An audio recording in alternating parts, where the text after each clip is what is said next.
Siento un orgullo profundo de esta tierra querida, de sus ríos y mares. Hay montaña divina, que la risa no falte, la pasión y el amor, y que nuestra vida sea el más grande valor. Es el momento de Antioquia, de nuestra gente, de nuestra vida, de nuestra tierra. Antioquia, Antioquia, Antioquia más. Es la experiencia, es la amistad, la transparencia. Antioquia, Antioquia, Antioquia más. Antioquia es mi región, unidos de corazón. Antioquia es mi pasión, sí, sí, sí. Antioquia es mi región, unidos de corazón. Antioquia es mi pasión, sí, sí, sí.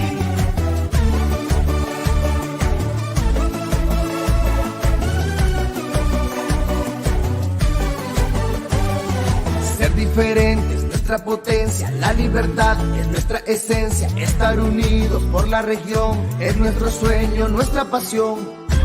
Que la risa no falte, la pasión y el amor, y que nuestra vida sea el más grande valor. Es el momento de Antioquia, de nuestra gente, de nuestra vida, de nuestra tierra. Antioquia, Antioquia, Antioquia más. Es la experiencia, es la amistad, la transparencia. Antioquia, Antioquia, Antioquia más. Antioquia es mi región, unidos de corazón. Antioquia es mi pasión, sí, sí, sí. Antioquia es mi región, unidos de corazón. Antioquia es mi pasión, sí, sí, sí. Unidos. Gobernación de Antioquia.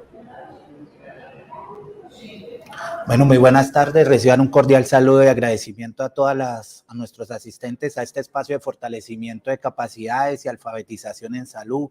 Todos esos equipos básicos en salud, equipos asistenciales, agentes educativos, docentes, agentes comunitarios y toda la ciudadanía en general que nos están acompañando el día de hoy desde los 125 municipios. De igual manera, hacemos extensivo el saludo por parte de nuestra autoridad sanitaria, la doctora Ligia Torres, en calidad de secretaria de salud, quienes encomendados por el señor gobernador todavía siguen en la ardua tarea de materializar ese plan de desarrollo Unidos por la Vida. En vista de eso, estamos el día de hoy en este espacio, un espacio que se viene adelantando en el departamento con diferentes programas desde la Secretaría Seccional de Salud del departamento, en miras de ¿qué? En miras de ese deber constitucional, ese deber legal y esa Agenda Visión 2040 que tenemos. Hoy nos tocó a la dimensión nutricional, a la dimensión de enfermedades crónicas no transmisibles, compartir con ustedes un componente relacionado, como están viendo de fondo, ¿a qué? Al componente de prevención de riesgo cardiovascular e implementación de las guías alimentarias para la población colombiana basada en los alimentos. Para eso, entonces, hoy contamos con la presencia de dos profesionales que hacen parte de la Dirección de Salud Colectiva y que han sido artífices de la materialización de ese modelo de ciudades, entornos, ruralidades saludables y sostenibles, CERS. El tema de hoy me apasiona, es un tema supremamente enriquecedor para absolutamente todos y con esto vamos a iniciar. El día de hoy nos acompaña Mariana Arboleda. Mariana Arboleda es nutricionista dietista, hace parte del fortalecimiento Unidos por una Nutrición para la Vida. Es una experta en todo lo que tiene que ver con el componente estilos de vida saludable, que ya sabemos son un pilar fundamental en toda esa condición de promoción y prevención de una de las patologías o enfermedades que en la actualidad cobran muchas vidas. Todos conocemos o hemos escuchado del sobrepeso, de la obesidad, de la hipertensión arterial, pero hoy bajo un contexto queremos hacer una ruta de ese comportamiento epidemiológico y nutricional, esa transición que hemos tenido. Anteriormente ¿De qué fallecíamos? De enfermedades parasitarias, enfermedades respiratorias. Ahora, las enfermedades crónicas no transmisibles están tomando un gran impacto en todo lo que tiene que ver con la salud de los colombianos. Le damos la bienvenida a nuestra compañera Mariana. Mariana, sabemos que tienes mucha información que compartirnos y dejamos que iniciemos en este proceso. Claro que sí, bueno, un saludo para todos y gracias por conectarse con nosotros. La idea de este espacio, como lo acaba de mencionar mi compañero, es poder compartir con ustedes herramientas útiles que podamos hacer, que podamos usar durante todo nuestro proceso educativo, sea en la parte individual y colectiva, desde los municipios. Así que para nosotros es un placer poder estar con ustedes y poder compartir estos temas tan interesantes. Bueno, Mari, el último informe de la FAO nos decía que en el 2022 casi 3.100 millones de personas no se pudieron permitir una alimentación saludable. ¿Tú crees, tienes la razón? ¿Qué piensas referente a esto que nos informa la Organización Mundial para la Agricultura y la Alimentación, la FAO? Lastimosamente existe una mala distribución con respecto a los alimentos. Hay una inequidad que lastimosamente nos pone en desventaja a gran parte de la población y esto se debe a muchísimas problemáticas. Entre ellas hemos perdido todo lo que es el proceso de cultivo, ¿cierto? De promover esa parte de cultivo local, de cultivo en el hogar, y todo eso tiene que ver con la seguridad alimentaria. También tenemos una problemática que se relaciona con toda la parte de los residuos o el desperdicio de alimentos que se genera de manera desbordante, y que con estos desperdicios pudiéramos alimentar a todas esas personas que están en inseguridad alimentaria. Superáis la presencia de algunos eventos de interés en salud pública y algunos condicionantes en ese estado nutricional que han tomado partida en la aparición de estas enfermedades crónicas no transmisibles. Una es la lactancia materna exclusiva. En términos de cómo estamos en el departamento en estos momentos con esa práctica de la lactancia materna, ¿qué nos podrías decir? Totalmente, es importante. Entonces el tema de la alimentación es transversal y digamos que hace parte de todo el ciclo vital, especialmente desde que estamos en el proceso prenatal hasta que llegamos a esa edad donde somos o estamos en la edad de la lactancia materna. Es importante promoverla, trabajar en ella, porque lo que sabemos hasta hoy es que no pasamos en este momento de 2.5 meses en cuanto a la duración de la lactancia materna exclusiva, y sabemos que cuando no se dan estas prácticas de manera adecuada podemos llevar, digamos que nos podemos o podemos generar en el transcurso del tiempo enfermedades crónicas que se pueden desarrollar de pronto por la introducción inadecuada de los alimentos, la falta de lactancia materna, entre otros factores. Entonces siempre tenemos que trabajar en este punto. Bueno, aquí aprovecho para hacer cuñita. Los Objetivos de Desarrollo Sostenible que todos conocemos es una apuesta a nivel mundial.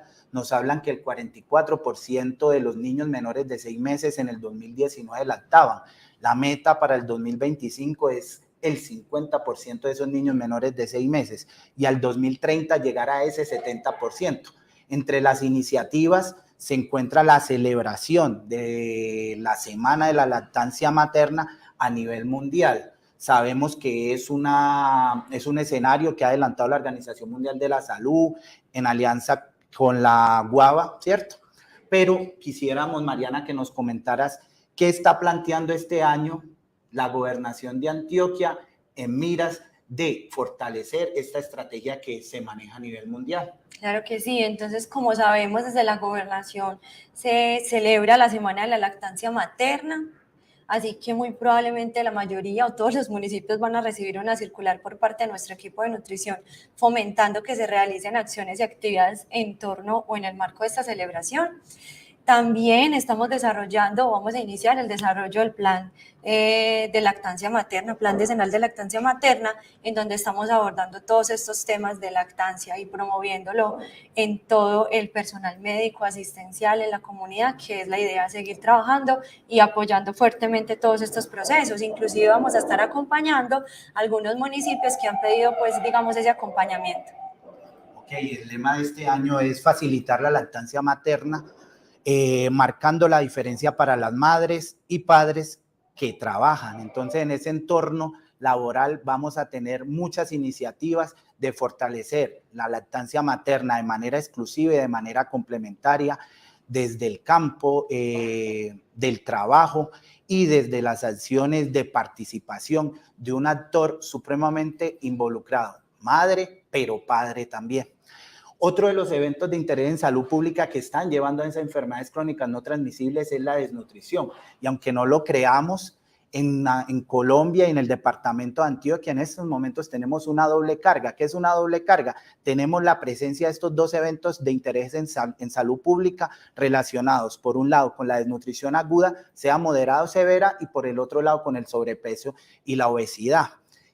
¿Qué está haciendo el departamento de Antioquia en miras de mitigar esa condición que sabemos que se presenta y que la misma Organización Mundial de la Salud habló de estancamiento de los indicadores de la meta de disminución de la desnutrición, y que sería importante que le socialicemos a las personas que nos están acompañando? Claro que sí, esto es una problemática que creemos que se da en otros departamentos o en otros países, pero pues aquí lo estamos viviendo. Nuestro equipo de nutricionistas que hacemos parte de la dirección colectiva, estamos en este momento desarrollando todas las acciones que van direccionadas a dar respuesta al plan de aceleración para la reducción de la mortalidad materno-perinatal y también el plan de desaceleración de la mortalidad por desnutrición en menores de 5 años. Todas estas acciones están encaminadas ¿en qué? En poder hacer seguimiento nominal a los casos de desnutrición, poder, digamos, que estar haciendo un seguimiento juicioso a estos casos para evitar llegar a una muerte por desnutrición. Estamos trabajando con los equipos de salud de los municipios para poder educarlos y capacitarlos en todo el tema de la adherencia al lineamiento de la 2350, y estamos desarrollando muchas acciones que lo que finalmente estamos buscando es eso, reducir esa muerte de nuestros niños menores de 5 años por desnutrición. Okay, hacemos también extensivo el saludo a nuestros compañeros de salud sexual y reproductiva que precisamente el día de hoy se encuentran en un comité de vigilancia epidemiológica en la subregión del Bajo Cauca, fortaleciendo esas acciones de vigilancia en salud pública, pero con un componente también de la implementación de ese plan de aceleración de la disminución de la mortalidad en mujeres gestantes. Bueno, entonces, sin más preámbulos, creo que vamos a iniciar con ese componente de compartir tus conceptos, compartir ese conocimiento, no sin antes olvidar que es importante. El cambio inicia por mí, pero el cambio inicia ¿por quién más? Por todos los actores que están en nuestro entorno familiar, en nuestra comunidad. Entonces, con esas políticas públicas que los invitamos a que ustedes, tomadores de decisiones, equipos básicos en salud que se encargan de hacer procesos de inspección y vigilancia en el cumplimiento de la resolución 3280, en el cumplimiento de la ruta materno-perinatal.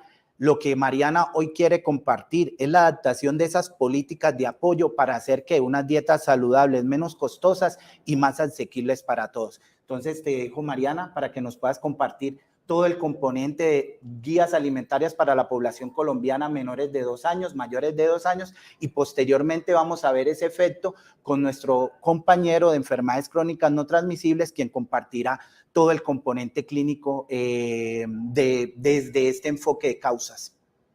Claro que sí.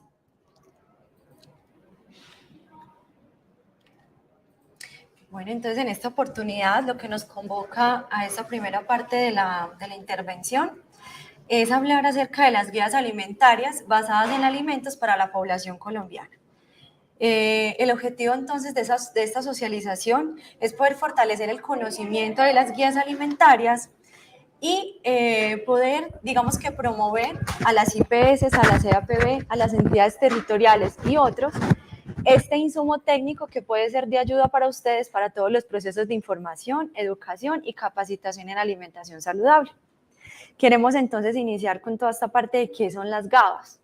Las GABAs son, como muchos de ustedes las conocerán, una herramienta educativa e informativa que lo que busca es promover estilos de vida saludables, evitar o controlar deficiencias o excesos a través de los alimentos, promover la práctica de la lactancia materna y la alimentación adecuada de las mujeres gestantes y prevenir la malnutrición y las enfermedades no transmisibles relacionadas con la alimentación.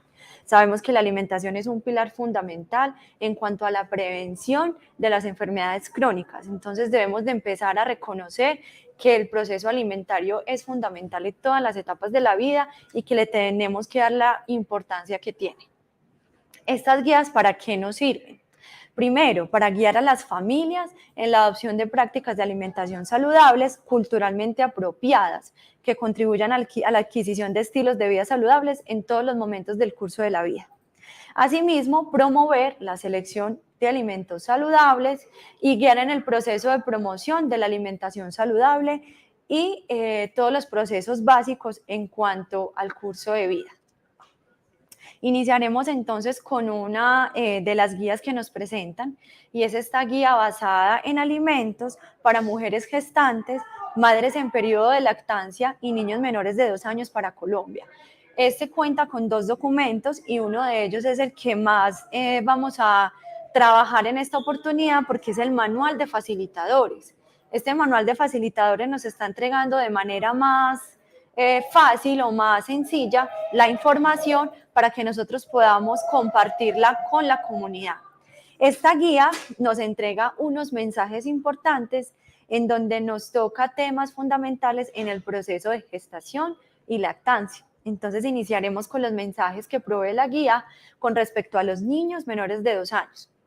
Iniciamos primero con todo el tema de la lactancia materna, donde nosotros podemos hacer uso de estas imágenes o estos mensajes para poder promover ¿qué? La alimentación con lactancia materna desde la primera hora de vida, fundamental.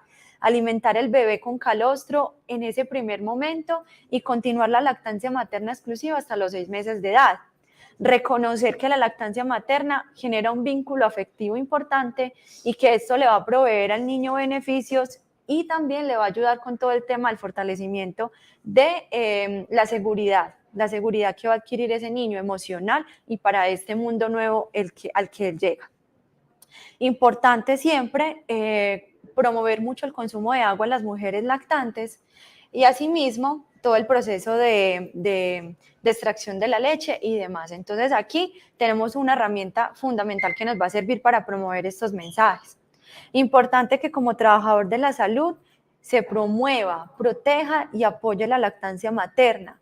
Nosotros como personal de la salud no podemos regalar ni incentivar el consumo de leches de tarro en polvo o líquidas. Nosotros no podemos recibir este tipo de incentivos y tampoco promocionar este tipo de marcas porque lo que tenemos que defender es la lactancia materna. Recuerden que uno de los códigos importantes en que se basan estas guías es el Código Internacional de Comercialización de Sucedáneos de la leche materna.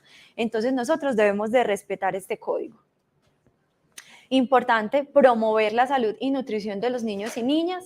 Ofrezca a partir de los 6 meses de edad alimentos variados, frescos y naturales, preparados en el hogar y continúe amamantando hasta los 2 años o más. Aquí este pilar es fundamental porque con respecto a la malnutrición o a la desnutrición en los niños, nos estamos dando cuenta que los menores de 1 año son los que se están afectando más por esta condición y lamentablemente son los que más tienen riesgo de morir. Por eso es importante entonces promover lactancia materna y el inicio oportuno a los 6 meses de edad con alimentación complementaria, no de manera tardía. Entonces aquí hay un punto fundamental y es donde el personal de salud tenemos que educarnos para poder educar a las comunidades, educar a esas madres que van a iniciar el proceso de la alimentación complementaria. Poderles entregar una herramienta con la cual le vamos a decir, mira mamá, esta herramienta es para que tú sepas cómo vas a iniciar la alimentación complementaria, cuál es la textura que vas a utilizar en los alimentos y cuál es la cantidad que le vamos a ofrecer para evitar que este niño llegue a una desnutrición y vamos a promover, obviamente con esta educación, que los niños crezcan de manera adecuada. También tenemos otra parte que nos habla de los niños de 9 a 11 meses.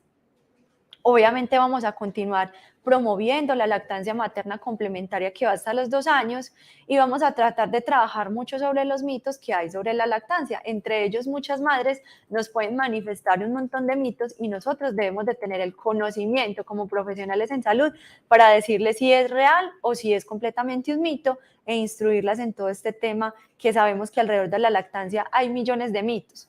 Entre ellas, por ejemplo, que la alimentación a partir de ahí, de los 6 meses en adelante, pues se considera que solamente es agua y sabemos que esto es un mito y que tenemos que tratar de erradicarlo a través de la educación.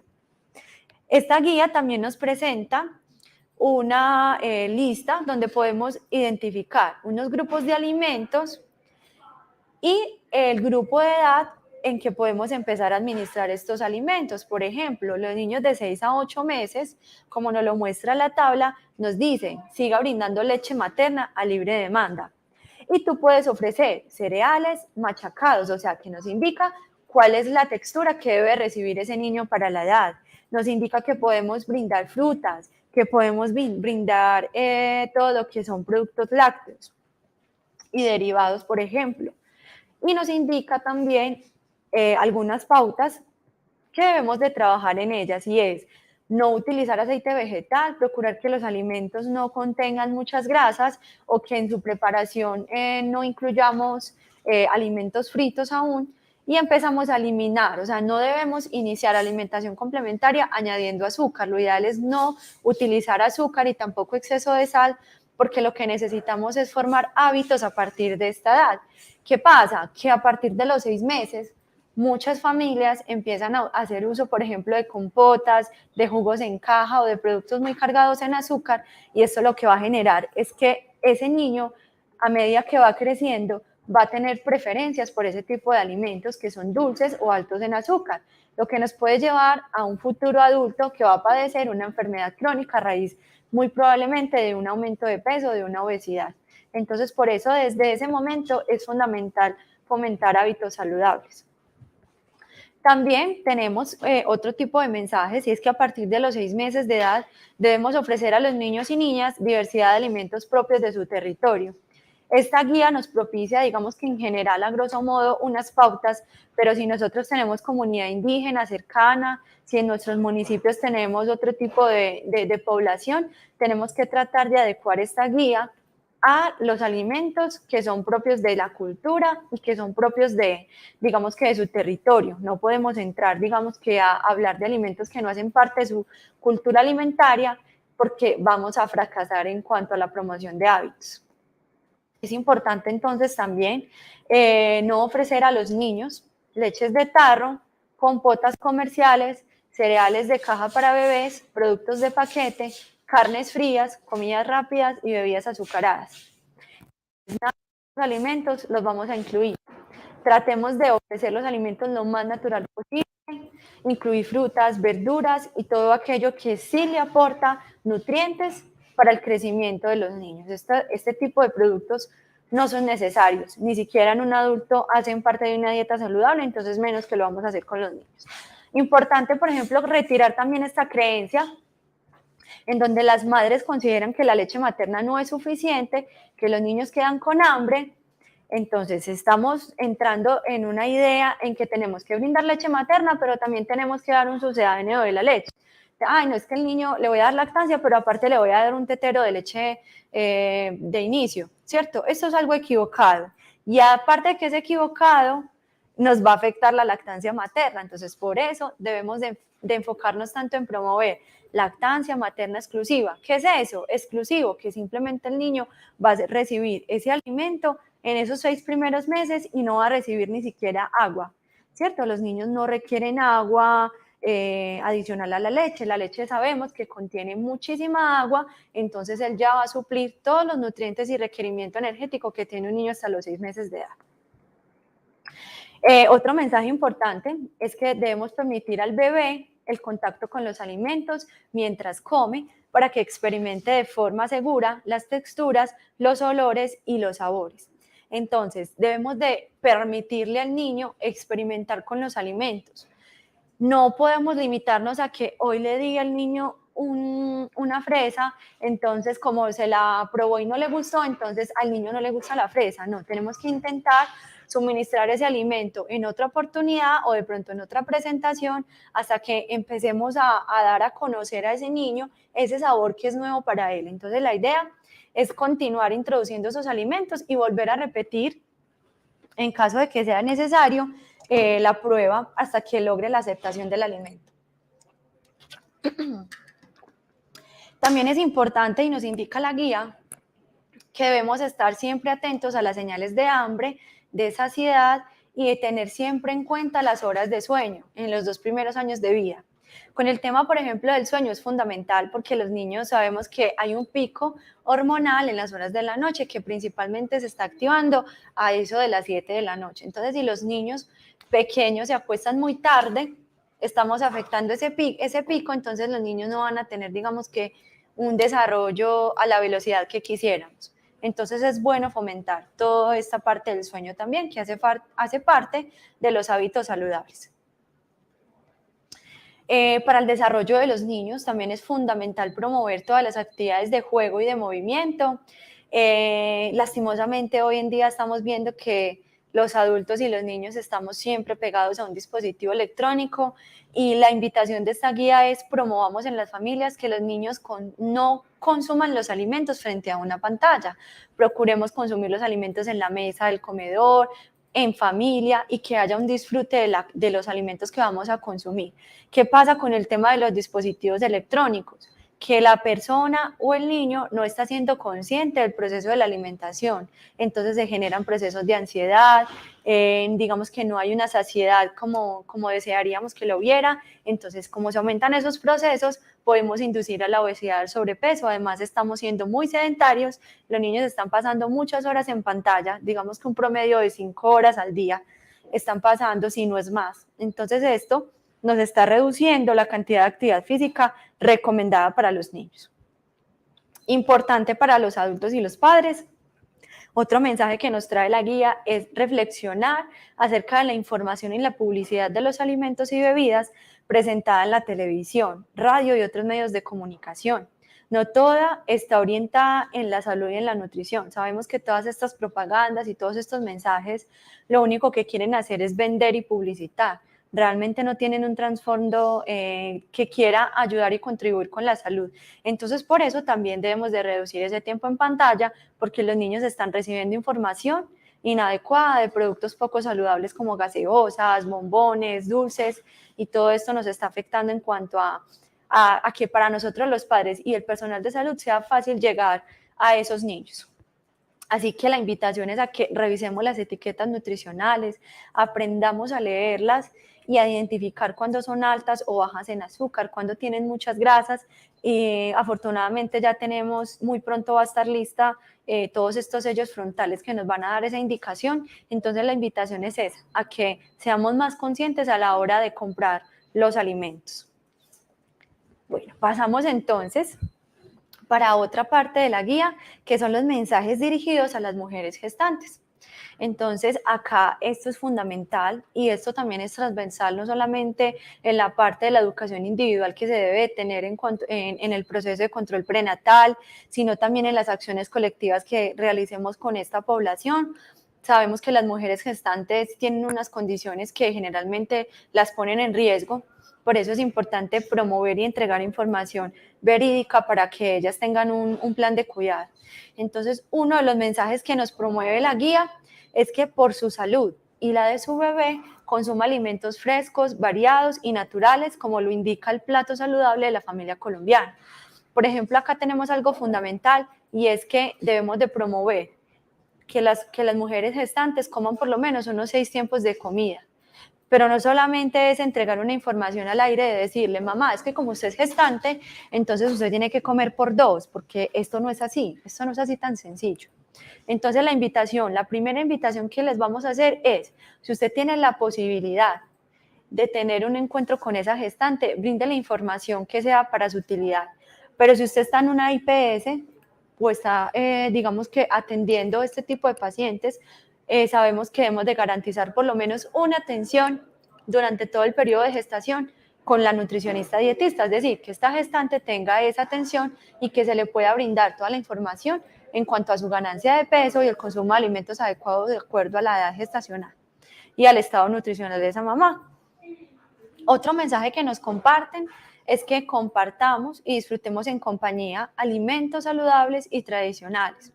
Y por su salud y la de su bebé, no consuma comidas rápidas, productos de paquete y gaseosas, evitando el consumo principalmente de sustancias como el alcohol y todo lo que son comidas rápidas. Sabemos que las mujeres en este proceso deben de cuidarse bastante en su dieta, consumir productos bajos en grasa, ojalá, tener un adecuado consumo de lácteos y demás. Aquí vemos que en este plan de cuidado que nos propone la resolución 3280 nos habla de la suplementación en gestantes, porque sabemos que se incrementan los requerimientos y las necesidades con respecto a 3 nutrientes específicos, que es el ácido fólico, el calcio y el hierro. Por eso la guía nos propone que debemos de promover el consumo de carnes rojas, verduras de color verde, lácteos y otros alimentos que contienen este tipo de nutrientes. Entonces no solamente es entregar el suplemento, sino educar en cómo debe ser esa alimentación para poder cubrir ese requerimiento y evitar, digamos que la muerte materna por una deficiencia o por una complicación derivada por una mala dieta, que sabemos que tiene mucha relación. Por ejemplo, una anemia gestacional se puede relacionar por un inadecuado consumo de alimentos, porque de pronto no le suministramos el hierro a esa gestante. El ácido fólico sabemos que se debe, ojalá, de suministrar un año antes en la consulta pregestacional o 3 meses antes de quedar embarazada como máximo, para que evitemos defectos del tubo neural o malformaciones en los niños. Entonces aquí vemos que toda esa parte alimentaria es fundamental. Con respecto a esta parte de la inadecuada dieta, sabemos que el consumo, por ejemplo, excesivo de sodio nos puede llevar a incrementos en la presión arterial. Esto en una mujer gestante se llama preeclampsia, que sabemos que es uno de los riesgos que nos puede poner, digamos que ahí en un incremento en cuanto al riesgo de la mortalidad materna. Entonces debemos de trabajar con la disminución del consumo de sodio, evitar el consumo de sopas en sobre, todo lo que sea preparado o enlatado, que contiene obviamente este conservante que nos puede llevar a este problema. Hay algunas estrategias que podemos educar a la comunidad y es utilizar, por ejemplo, alimentos naturales frescos, evitar los embutidos, preferir los alimentos preparados en casa y reemplazar todo lo que son el consumo de sal en exceso por especias o hierbas aromáticas. Entonces, esto es una estrategia que podemos trabajar. Otro mensaje importante es que debemos de priorizar este tema de que las mujeres gestantes asistan al control prenatal y que las tengamos incluidas en este proceso de atención, que ellas asistan, que no las dejemos por fuera ni en el olvido. Si vemos que no están siendo juiciosas con el control, entonces busquemos la forma de reintegrar a esta mujer en este proceso. Como les mencionaba inicialmente, sabemos que se está llevando a cabo el plan de aceleración para la reducción de la mortalidad materno-perinatal. Estamos trabajando en toda esta parte de este plan y uno de ellos es la parte nutricional, seguir trabajando en esto que les acabo de mencionar para evitar este riesgo de mortalidad. Bueno, otra parte de la guía nos habla acerca de las mujeres lactantes. Sabemos que las mujeres lactantes tienen unos requerimientos incrementados también para poder tener lo suficiente con que abastecerse de leche materna. Aquí tenemos que en el periodo de lactancia es importante que se contribuya la lactancia materna, ya que sabemos que hay unos beneficios madre-hijo.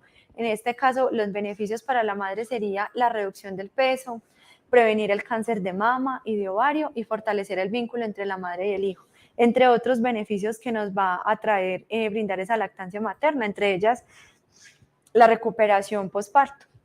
También tenemos otro mensaje que nos dice que debemos aumentar el consumo de agua y preferir alimentos como carnes, vísceras, pescado, lácteos, huevos y leguminosas, también frutas y verduras. Entonces siempre promover alimentación saludable, porque sabemos que hay algunos nutrientes que van a incrementarse digamos que su disponibilidad aumenta en la leche materna de acuerdo a la dieta que lleva la madre. Entonces es importante educar en esta parte de la alimentación. Y como mujer lactante, tiene derecho a que su pareja, familia y sociedad la apoyen para hacer de la lactancia materna una práctica exitosa. Entonces aquí es donde invitamos a las parejas, a los hombres, en caso de que ustedes, las mujeres gestantes, estén en compañía de ellos, que ellos hagan parte y que se sientan fundamentales en el proceso de la lactancia. Para una mujer sola es muy difícil, digamos, que tener un bebé y hacer todas las tareas del hogar, cocinar y tener todas las responsabilidades ella sola. Por eso necesita el soporte, no solamente de un hombre, sino de la familia como tal. Puede ser la abuela, puede ser su madre, puede ser una amiga, puede ser su hermana. Es importante la participación de esas personas que rodean a esa mujer.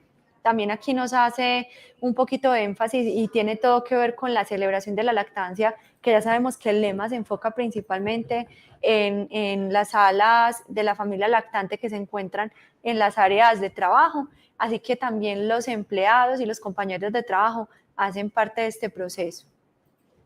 Es importante también contar con el apoyo en cuanto a que se eduque a esa madre cómo establecer esa lactancia materna exitosa, que hace parte de las tareas que tenemos nosotros como profesionales de salud.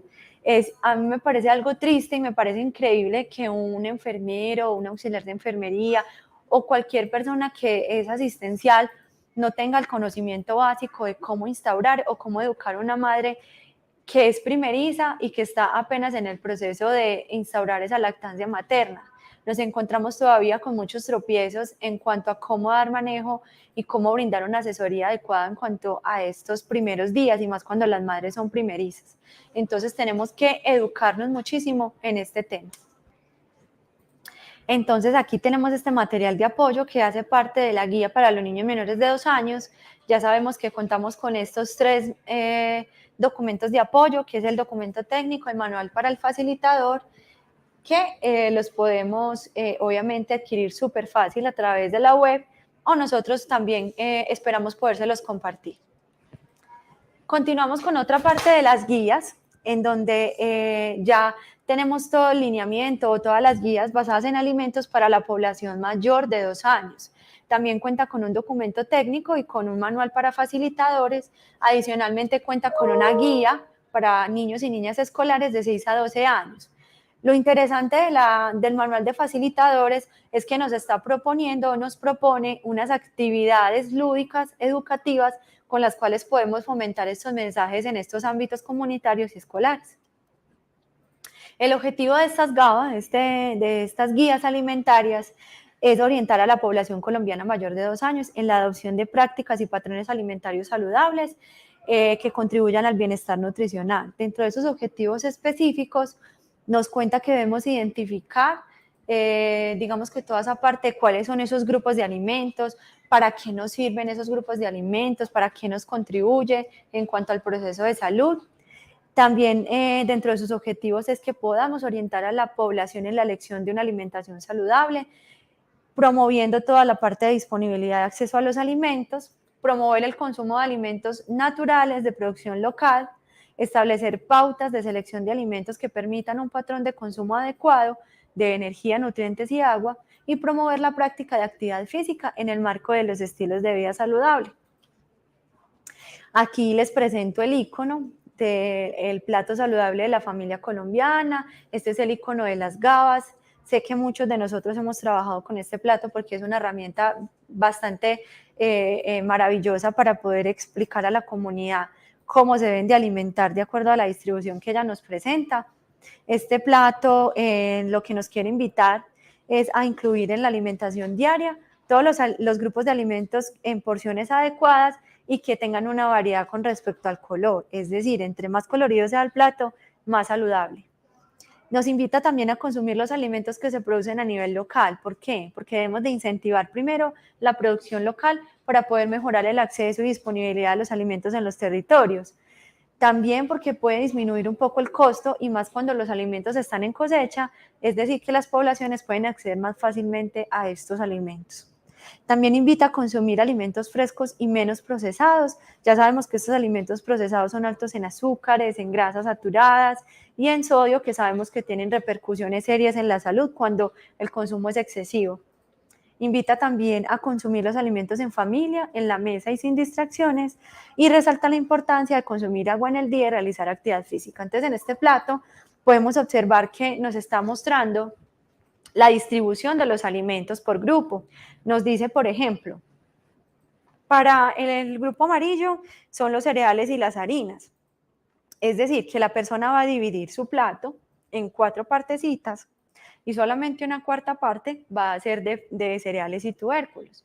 Otra partecita la va a consumir de frutas y verduras y otra parte sea de carnes o proteínas o con productos lácteos. Vemos dos grupos que son muy pequeños que se representan en el plato y es el grupo de los azúcares y las grasas que, como ya evidentemente acá se identifica, nos está indicando claramente el plato que los debemos de consumir en la mejor cantidad posible, en la menor cantidad posible. Y también observamos que el agua siempre está presente porque sabemos que este líquido es fundamental y más para evitar y ahorrar calorías, porque a veces estamos acompañando nuestros alimentos con gaseosas, con productos o jugos en caja y sabemos que esto no nos aporta nutrientes y tampoco nos está aportando para ningún tipo o proceso con respecto al metabolismo, sino que simplemente son calorías vacías, entonces se recomienda el consumo de agua. Y finalmente, consumo de, práctica de actividad física. Entonces, esta guía nos entrega 9 mensajes. Estos 9 mensajes lo que buscan es poder entregar a la comunidad un mensaje básico que le va a servir para identificar cómo debe ser su alimentación. El mensaje número 1 entonces es que promovamos este plato, que lo enseñemos y que lo divulguemos. Esta guía generalmente nos muestra un consejo. Por ejemplo, en este caso, en el mensaje número 1 nos dice que la recomendación es que el plato saludable es alimentos variados y frescos, más agua y actividad física. Entonces, estos mensajes claros nos van a ayudar a tener, digamos que una herramienta más útil para llegar a la comunidad. Y también nos presenta una idea para compartir el mensaje.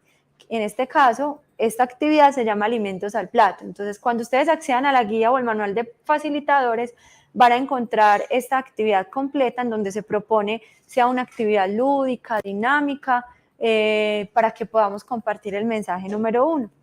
Tenemos el mensaje número 2, en donde se promueve o se favorece la salud de los músculos, huesos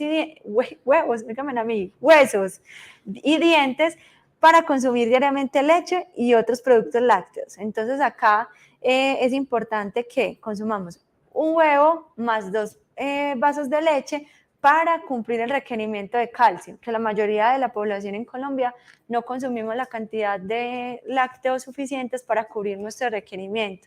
Y esto es igual a huesos sanos. Entonces nos propone también una actividad que se llama Concéntrese en los beneficios de la leche, los productos lácteos y el huevo. El tercer mensaje nos habla que para una buena digestión y prevenir enfermedades del corazón, incluye en cada una de las comidas frutas enteras y verduras frescas.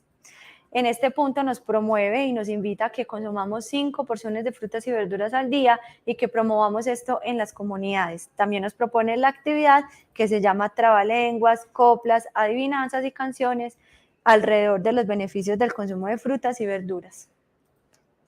El cuarto mensaje nos indica, para complementar su alimentación, consuma al menos 2 veces por semana leguminosas como frijol, lenteja, arveja y garbanzo. El consejo que nos proporciona es 2 porciones de leguminosa a la semana, ricos nutrientes y fibra para la buena digestión. Aparte de este beneficio, sabemos que las personas que no pueden acceder a la carne o a los productos de origen animal, podemos recomendarles el consumo de frijol, garbanzo o lenteja combinado con una porción de cereal para que se pueda cubrir una proporción similar en cuanto a la cantidad de aminoácidos esenciales. Entonces debemos de promover este consumo en la comunidad. Aquí tenemos la idea de actividad y se llama el tesoro. Esta actividad es bastante llamativa porque nos propone que dentro de una bolsita metamos una lentejita o un frijolito y que lo pasemos a través del grupo para que las personas adivinen qué es lo que hay dentro de esa bolsita y que encuentren el tesoro que está dentro de la bolsita, y es para resaltar esa importancia o esos beneficios que tienen este grupo de alimentos que son las leguminosas. El quinto mensaje nos habla que para prevenir la anemia, los niños, niñas, adolescentes y mujeres jóvenes deben de comer vísceras una vez a la semana. El consejo que nos trae es, una porción de vísceras a la semana es igual a menos anemia. Sabemos que las vísceras tienen un alto contenido de hierro, entonces nos puede ayudar a disminuir ese riesgo de anemia. También nos comparte la idea para compartir el mensaje. Aquí tenemos el número 6, en donde nos habla de mantener un peso saludable. Para mantenerlo es necesario reducir el consumo de productos de paquete, comidas rápidas, gaseosas y bebidas azucaradas.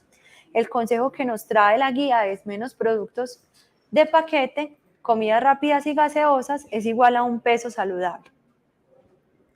El mensaje que nos comparte en esta oportunidad es gaseosas y paquetes, mejor no. Acá tenemos una idea bastante interesante y es que es un trabajo que podemos hacer con los estudiantes. Sabemos que en el ámbito escolar es donde presentamos, digamos que la mayor cantidad de población que contiene un alto consumo de azúcares. Entonces podemos trabajar esta guía con ellos mostrándoles realmente cuánta azúcar tienen los productos comerciales. Cuánto tiene una bebida energizante, cuánto tiene una gaseosa, cuánto tiene un juguito de cajita. Y en esta oportunidad les estamos acá mostrando en pantalla un juguito o un zumo de fruta y la cantidad de azúcar que tiene al lado. Entonces tenemos que empezar a desmentir un montón de cosas que tristemente se nos ha, digamos que interiorizado muchísimo desde la parte de la publicidad que vemos en redes sociales y en televisión, y es que los zumos de fruta son saludables cuando realmente no lo son. Entonces hay que aprender primero a leer la etiqueta, porque si nosotros tomamos una cajita de estos jugos, podemos identificar que de su contenido total puede tener únicamente el 7% de fruta y el resto son aditivos colorantes artificiales. Y el contenido de azúcar es bastante alto.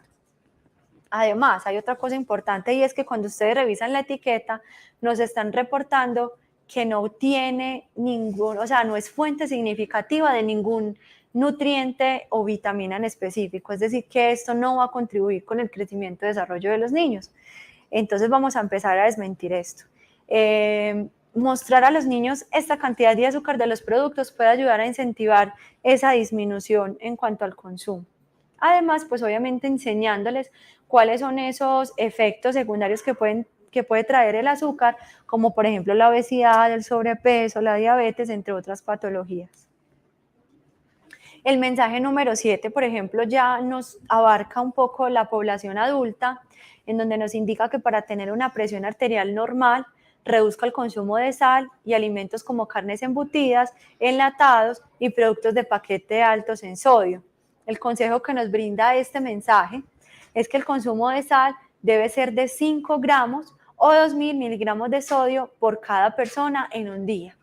Entonces, cuando uno le dice esto a la comunidad, ellos se alarman y se alertan mucho, porque entonces, ay, no tan poquito, sí, pero hay otras estrategias que podemos implementar para dar sabor a los alimentos. Esta recomendación también viene desde la política para la reducción del consumo de sodio en Colombia, que también se nos adapta muy bien a este mensaje, que debemos de seguir trabajando fuertemente en esto para evitar el desarrollo de esta patología. La idea del mensaje o para compartir este mensaje es la sal de la vida es bien poquita. También nos plantea entonces ahí la actividad.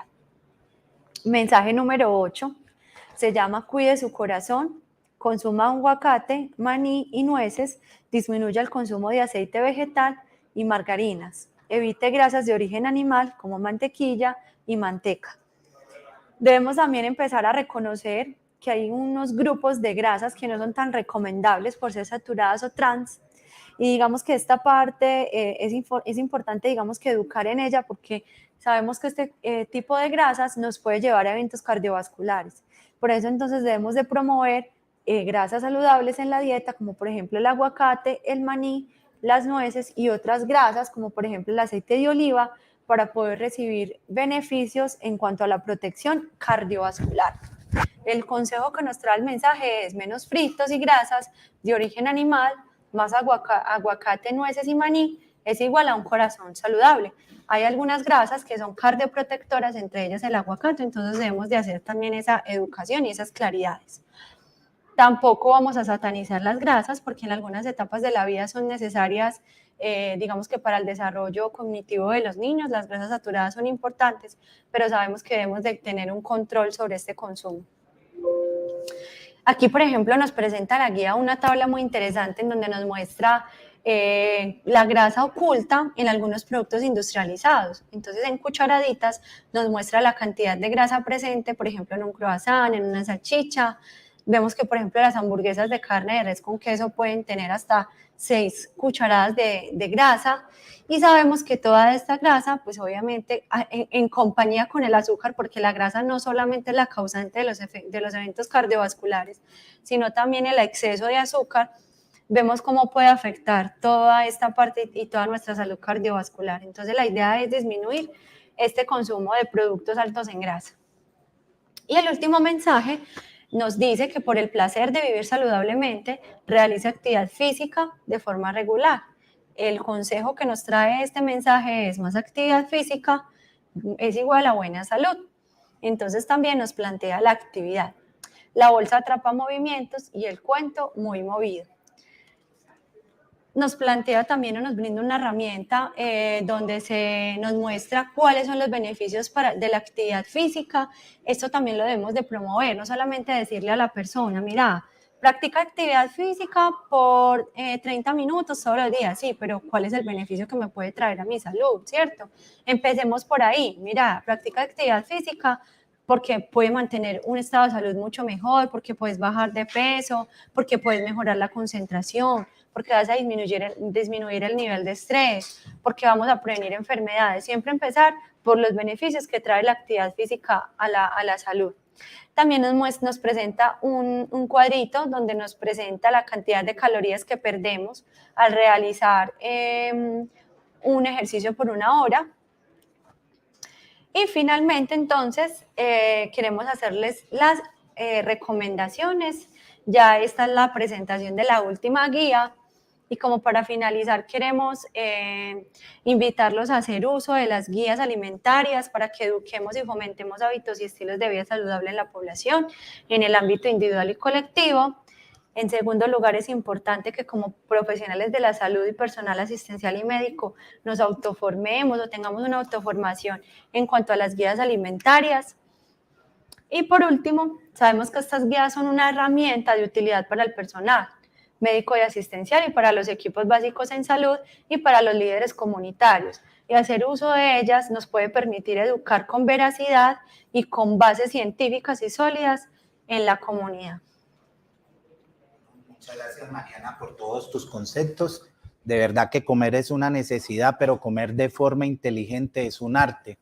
El día de hoy Mariana nos compartió muchos de los conceptos, de las recomendaciones que se establecen bajo una evidencia científica. Sin embargo, queremos compartir estos últimos 8 minutos de la intervención de nuestra nutricionista dietista con un componente de mitos y realidades, ¿cierto?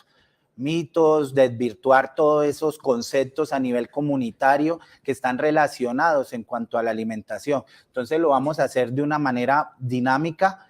Hemos recopilado preguntas en el transcurso de estas 2 semanas que nos han compartido desde los equipos básicos en salud, de nuestras direcciones locales, y el objetivo es que interioricemos con todo lo que les acaba de compartir en el marco de la normativa de las GABAs y del concepto también desde su formación. Entonces, Mari, una de las preguntas es, ¿comer fruta en la noche engorda? Bueno, ¿ustedes qué opinan allá que nos están viendo? Si nos pueden escribir su opinión, por favor, que necesitamos saber cuáles son sus conocimientos al respecto a esta pregunta. Bueno, mientras los escriben en el link, les recuerdo, en la parte superior del chat está el listado de asistencia. Por favor, regístrense para dejar trazabilidad de la participación de estos espacios de fortalecimiento de capacidades. Todavía nadie escribe, entonces yo creo que más adelante se aventurarán, ¿cierto?, a escribirnos. Pero ¿será que comer fruta engorda? Es que hemos escuchado muchos youtubers, ahora el TikTok, en todos lados encontramos personas que recomiendan. Pero entonces, ¿qué piensas tú, Mariana, referente a eso? Bueno, entonces, esto es importante, trabajar con la comunidad sobre estos mitos o creencias que tienen alrededor de la alimentación, porque de esta manera podemos partir de sus conocimientos y empezar a reforzar a partir de allí lo que sí es verdadero y lo que es mito. En esta oportunidad, claro que es un mito. Sabemos que consumir fruta en la noche no nos va a engordar. Realmente lo que necesitamos es tener un equilibrio durante todo el día. Es decir, lo que nos va a aumentar de peso es lo que usted se come en un periodo de 12 horas. Si obviamente usted está sobrepasando su consumo calórico, pues claro, te vas a aumentar de peso. Es decir, consumir solamente la fruta, eso no va a generar ningún tipo de cambio con respecto a esto. Ok, entonces es un balance del consumo respecto a su requerimiento energético y nutricional. Total. Excelente. Otra pregunta muy relacionada con eso es, ¿qué es más saludable, la fruta entera o el jugo? Perfecto. Entonces, sabemos que lo mejor en esta oportunidad sería consumir la fruta entera, porque sabemos que cuando consumimos esa fruta entera estamos consumiendo la fibra en su estado natural y completo, lo que puede ayudarnos a producir, digamos, o a entregarle al cuerpo un poquito más de energía de larga duración, diferente a si lo hacemos en un jugo, que generalmente le adicionamos más azúcar a los jugos, diluimos la fruta en más agua y lo colamos. Es decir, cuando lo colamos estamos retirando toda la fruta del jugo y ese juguito pues ya pudiera disminuir ahí su aporte en cuanto a fibra, ¿cierto? Y incrementarse el consumo de azúcar. Entonces lo mejor siempre entera. Muy bien. ¿Consumir agua con limón ayuda a quemar la grasa? Bueno, sabemos que este consumo de agua con limón tampoco va a generar un cambio con respecto a la pérdida de peso. Sabemos que todos los procesos de generación de energía desde el metabolismo vienen desde la célula, y en cuanto a la utilización de esas reservas de grasa, no se va a generar a través del consumo de un agua con limón. Como les contaba yo, en un municipio es como la historia del camionero que maneja 8 horas diarias, consume alimentos, digamos que en cantidades muy grandes, tiene una obesidad, en el día siempre está consumiendo más de la cuenta y en la noche llega a su casa y no se come la fruta por la noche porque lo engorda, ¿cierto? Y el otro día madruga y se toma un vaso con agua con limón porque le va a servir, ¿cierto? Entonces sabemos que esto no tiene un fundamento científico que podamos sustentar, que esto nos va a funcionar. Eso sí, es una buena estrategia para hidratarnos, porque podemos darle un poquito de sabor al agua y podemos consumir esto que nos va a aportar vitaminas y nos va a ayudar a consumir un poco más de agua, pero no nos va a ayudar con respecto a la pérdida de grasa. ¿El huevo aumenta el colesterol? Bueno, este mito también es muy común y nos lo vamos a encontrar en muchas partes, donde todavía estamos fomentando quitar el huevo cuando los pacientes tienen colesterol o triglicéridos elevados.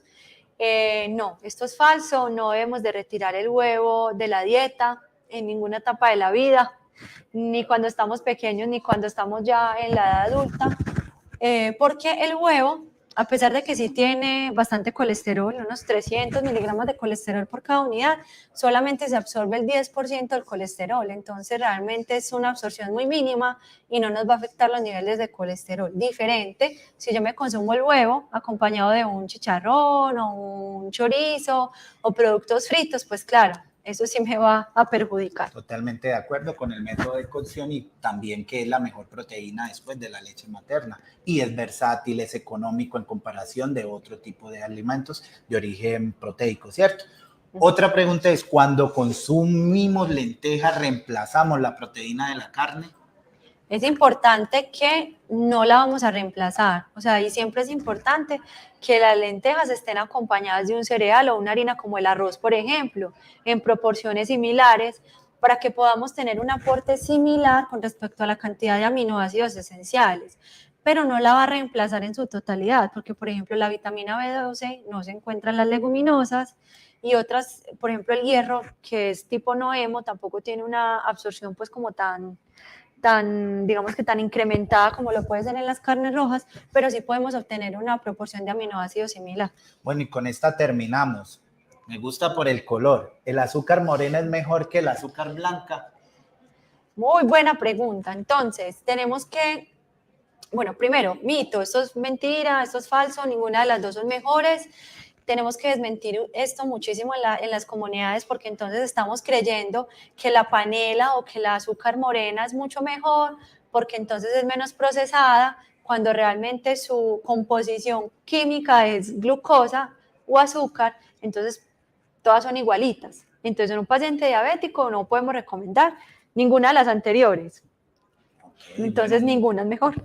Muchas gracias, Mariana, por haber compartido en esta hora todos tus conceptos relacionados en la alimentación saludable. Vamos a resumir todo lo que nos acabas de compartir en un videíto. El video es para que lo utilicemos en todos esos procesos de educación en salud, en el marco de la 3280, en procesos de alfabetización en salud con el componente de educación nutricional en todo nuestro componente, para darle posteriormente paso a nuestro expositor en todo el componente de prevención de factores de riesgo cardiovascular. No sé si quieras dejar un último mensaje para la audiencia relacionada a la que nos compartiste el día de hoy. Claro que sí. Bueno, no, lo primero es reconocer la alimentación saludable como pilar fundamental para la prevención de la enfermedad, no dejarla de lado, siempre procurar esforzarnos un poco más para poder crear hábitos más saludables y consumir alimentos naturales. Y la nutrición son procesos combinados donde no solo dependen de la disponibilidad o el acceso a los alimentos, sino también de las decisiones que se tomen respecto a su consumo. Podría decirse que el estado nutricional de una persona depende, además, de otros factores como económicos, educativos, culturales y que influyen directamente en su forma de comer. Existen diversas enfermedades no transmisibles como la obesidad, hipertensión, diabetes, entre otras, son de larga duración y con una progresión alta. Se consideran como la causa de muerte más importante en el mundo, pues representan en su conjunto el 70% del número total de muertes anuales.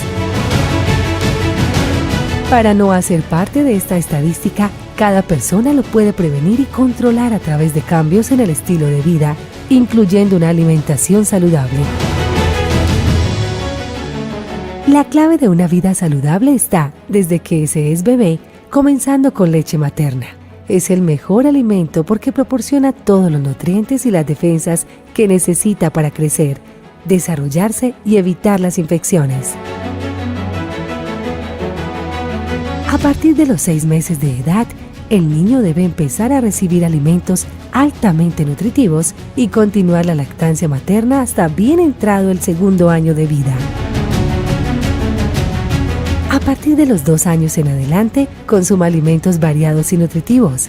La alimentación diaria debe incluir frutas, verduras y hortalizas de diferentes colores, leguminosas, cereales integrales, nueces, lácteos bajos en grasa, carne magra, pescado y huevo.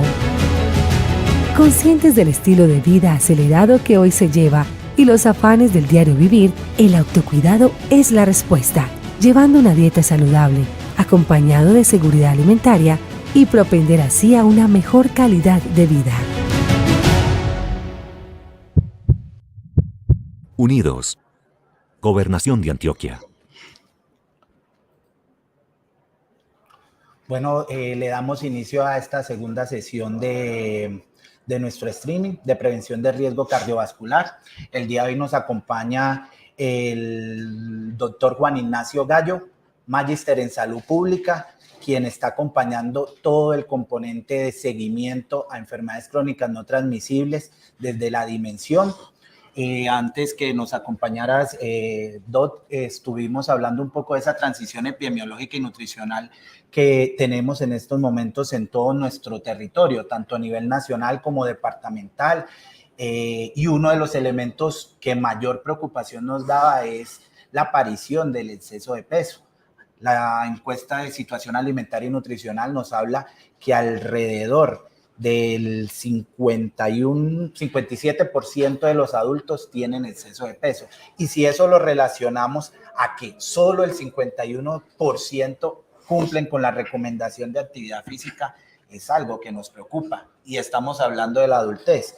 Dirijámonos a la adolescencia, que ahora Mariana también hablaba en algunos de esos mensajes establecidos desde el componente de las GABAs, del tiempo excesivo frente a la pantalla. ¿Qué estamos evidenciando también en los adolescentes? El 17.9% de nuestros adolescentes tienen exceso de peso, sumado a que el 13.4% cumplen con esa recomendación de la actividad física y el 77% tienen un excesivo uso de la pantalla. Eso es un elemento supremamente importante para que hoy hablemos de esas condiciones de riesgo. Uno de los mensajes era: el cambio inicia por mí, es una decisión, un proceso de autocuidado, pero sabemos que también hay unas condiciones desde el componente de los entornos supremamente importante y que consideramos tú hoy nos puedas socializar, desde esos estilos de vida saludable, el componente de los factores de riesgo, el componente del consumo de alcohol, del tabaquismo, de la realización de actividad física, y que quién más que el experto. Listo, muchas gracias, Gerson. Vamos entonces a empezar a hablar de todo lo que son la parte de factores de riesgo cardiopulmonar, porque no es solo cardíaco, sino que se relaciona mucho con la parte de la afección pulmonar, como vamos a ver. Esto no me quiere pasar. Bueno, aquí. Lo primero que vamos a ver es algunas definiciones. Nosotros siempre digamos que en salud hemos manejado el término de factores de riesgo básicamente, pero es muy importante también el conocer ahora lo que son los factores protectores. O sea, no es solo lo negativo, sino mirar qué cosas nos pueden disminuir el riesgo de enfermarnos. Entonces, por ejemplo, aquí hay muchos ejemplos. Actividad física, peso saludable, como hemos estado hablando, estuvo hablando la compañera Mariana y el compañero Gerson, seguir un régimen de alimentación saludable, protección, pues uso de preservativo para evitar infecciones de transmisión sexual, técnicas de relajación, red de apoyo, pues contar con todo este tipo de cosas que son muy importantes en la parte también de la salud mental. Y la segunda definición, pues muy clara, es la de factor de riesgo. Digamos que esa en general casi todos la conocemos o tenemos una idea pues de qué es un factor de riesgo. Es cualquier exposición que nos aumenta la posibilidad de enfermarnos o de sufrir algún tipo de problema X o Y. Entonces aquí los ejemplos, por ejemplo, la mala calidad de agua es un factor de riesgo súper importante para la mortalidad, por ejemplo, infantil, la desnutrición, muchos otros tipos de problemas, el consumo de tabaco, la obesidad, el sedentarismo. Aquí hay unos factores que, digamos, son nuevos, o sea, unos que uno antes no los teníamos muy claros en salud, pero ya sabe que son bastante complejos e importantes, son la contaminación ambiental, la salud mental, todo lo que tiene que ver con depresión, ansiedad, la soledad, prácticas sexuales de riesgo. O sea, las personas que viven en soledad tienen mucho más riesgo, y ya hay estudios pues, que lo demuestran, de mortalidad por problemas cardiovasculares y de diversa índole. Y hay otros dos que son importantes, pero que no son modificables, o sea, que nosotros no los podemos cambiar. La herencia genética no la podemos modificar, o sea, lo que viene de nuestros padres, nuestro ADN, lo que fue y no existe forma de modificarla, y a un futuro temprano no lo va a existir probablemente. O sea, tal vez a un largo plazo sí, pero por ahora no es posible. Y la edad es así que no es posible modificar. Entonces, aquí hay una definición importante de lo que es enfermedades cardiovasculares. Es un espectro muy amplio, o sea, hay muchísimos tipos de enfermedades cardiovasculares. Aquí hay algunos ejemplos: el infarto agudo de miocardio, la enfermedad cerebrovascular, o para los que no son de la salud, pues lo que llaman el derrame cerebral o hemorragia cerebral, la hipertensión arterial. Hay otras enfermedades un poquito menos frecuentes, que son la enfermedad arterial oclusiva, que básicamente es la que da en las extremidades inferiores y que a veces conlleva la amputación de las extremidades. Generalmente esa es la enfermedad que le da a los fumadores, que los lleva a que los tengan que amputar, o a algunos diabéticos también. Y la impotencia sexual en los hombres de origen vascular. Por ejemplo, esto es un ejemplo. Estos son muchos, son un ejemplo de tantas, o existen muchísimas más. Básicamente el mecanismo común de estas enfermedades es que el vaso, o sea, aquí podemos ver un vaso, una arteria, es como un tubo. O sea, el ejemplo más sencillo es un tubo. ¿Y qué sucede si uno le echa grasa a un tubo? Por ejemplo, digamos, yo estoy lavando los platos y le echo grasa del chicharrón que acabo de hacer. ¿Qué le sucede a ese tubo? Se tapa. Es un ejemplo súper sencillo y súper fácil de entender. ¿Qué sucede cuando nosotros comemos mucho chicharrón, tenemos el colesterol muy alto, todo ese tipo de problemas?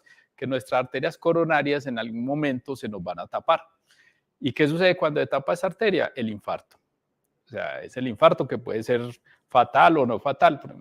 Muchos de los infartos la persona no llega ni siquiera al servicio de urgencia, no alcanza a llegar a un servicio de urgencia. Miremos aquí como el panorama que tenemos a nivel de Antioquia, algunas metas que se han fijado pues a nivel de Antioquia en el cuatrenio del 2020 al 2023, al 2023. Y que vemos que no lo estamos logrando, o sea, mortalidad por infarto. Miren la meta que nos habíamos fijado, era tener 67.5 casos por cada 100.000 habitantes y estamos en 83, o sea, estamos muy por fuera de la meta. Mortalidad en EPOC, nos habíamos fijado una meta del 32 por cada 100.000 habitantes y estamos en 37, o sea, tanto mortalidad por infarto como EPOC están bastante elevadas. Aquí podemos ver como la tendencia, aquí voy a mostrar un poquito de la epidemiología de la enfermedad cardiovascular. Aquí podemos ver la tendencia del infarto en los últimos 10 años, 12 años exactamente, en Antioquia. O sea, digamos que nos habíamos mantenido estable, o sea, teníamos una tendencia estable. Es una enfermedad pues bastante compleja, es la primer causa de muerte en el mundo y en Antioquia y en todo cuanto pueblo ustedes quieran buscar de Antioquia, es la primera causa de muerte por encima de la violencia, por encima de el SIDA, el cáncer, todo. O sea, el infarto es la primera causa de muerte donde ustedes quieran ir. Y podemos ver que en el año 2021 sucedió algo, se nos aumentó la mortalidad por infarto y en el 2022 también. Ahorita vamos a hablar un poquito de las causas. La mortalidad por diabetes, miramos lo mismo. Inclusive en diabetes habíamos mejorado mucho. Miren al 2019 cómo habíamos logrado reducir la mortalidad por diabetes. Era una reducción interesante. O sea, teníamos una tendencia a la disminución y lo que nos sucedió en el 2021 y 2022 es que se nos subió la mortalidad por diabetes. En diabetes se había logrado mucho en el manejo de los pacientes diabéticos, en la prevención, todo eso se había impactado muchísimo.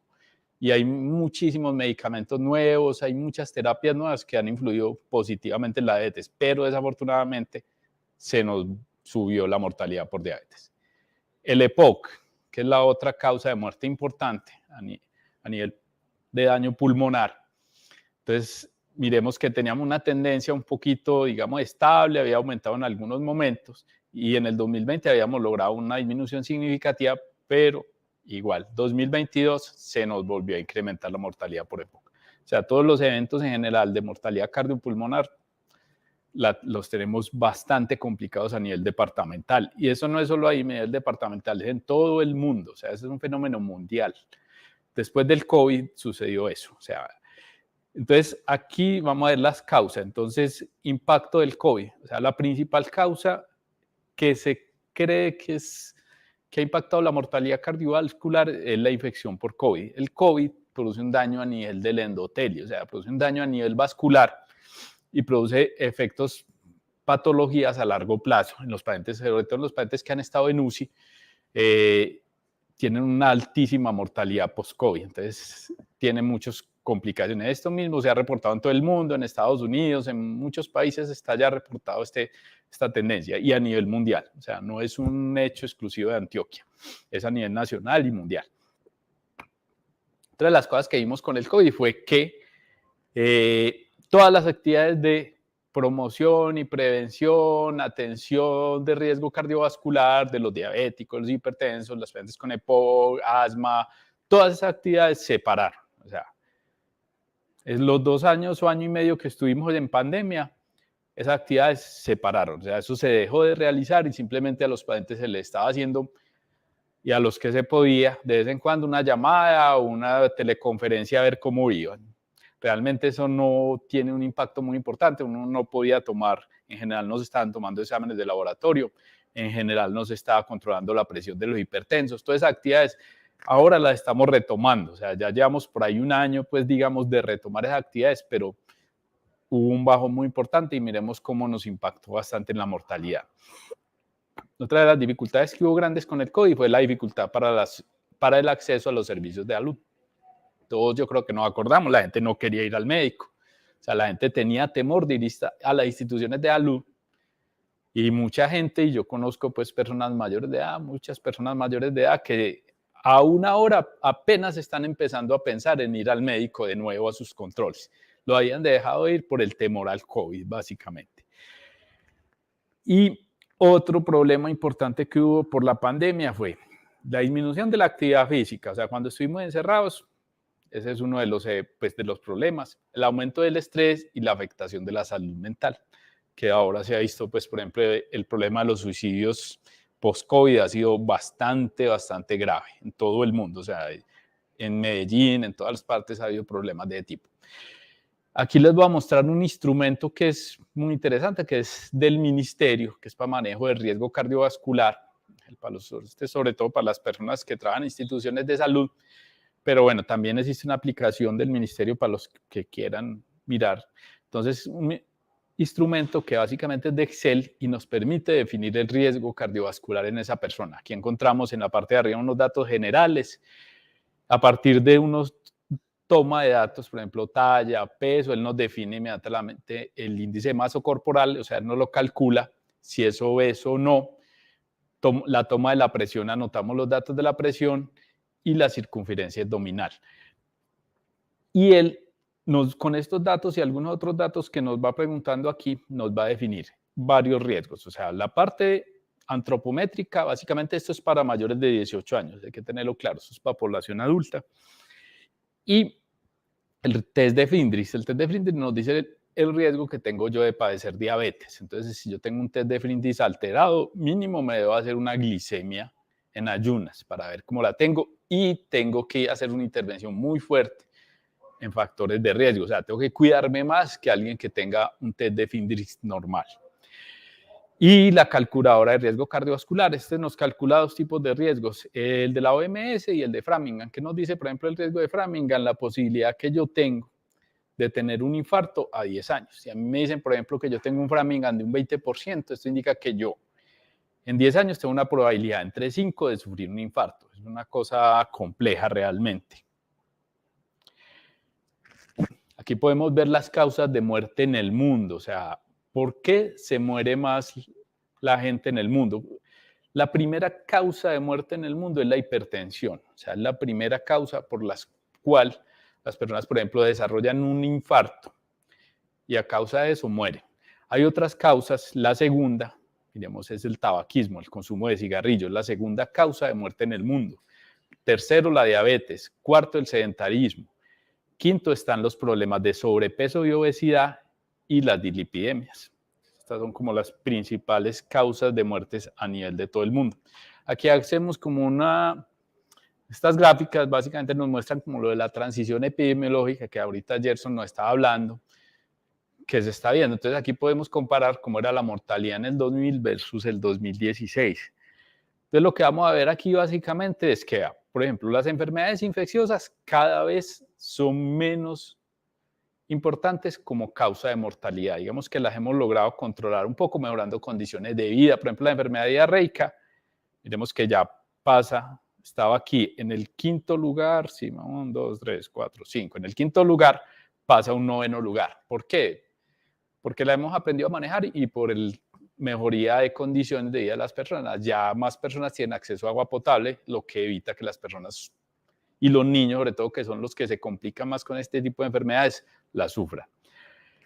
También la vacunación tiene un impacto positivo en este tipo de cosas.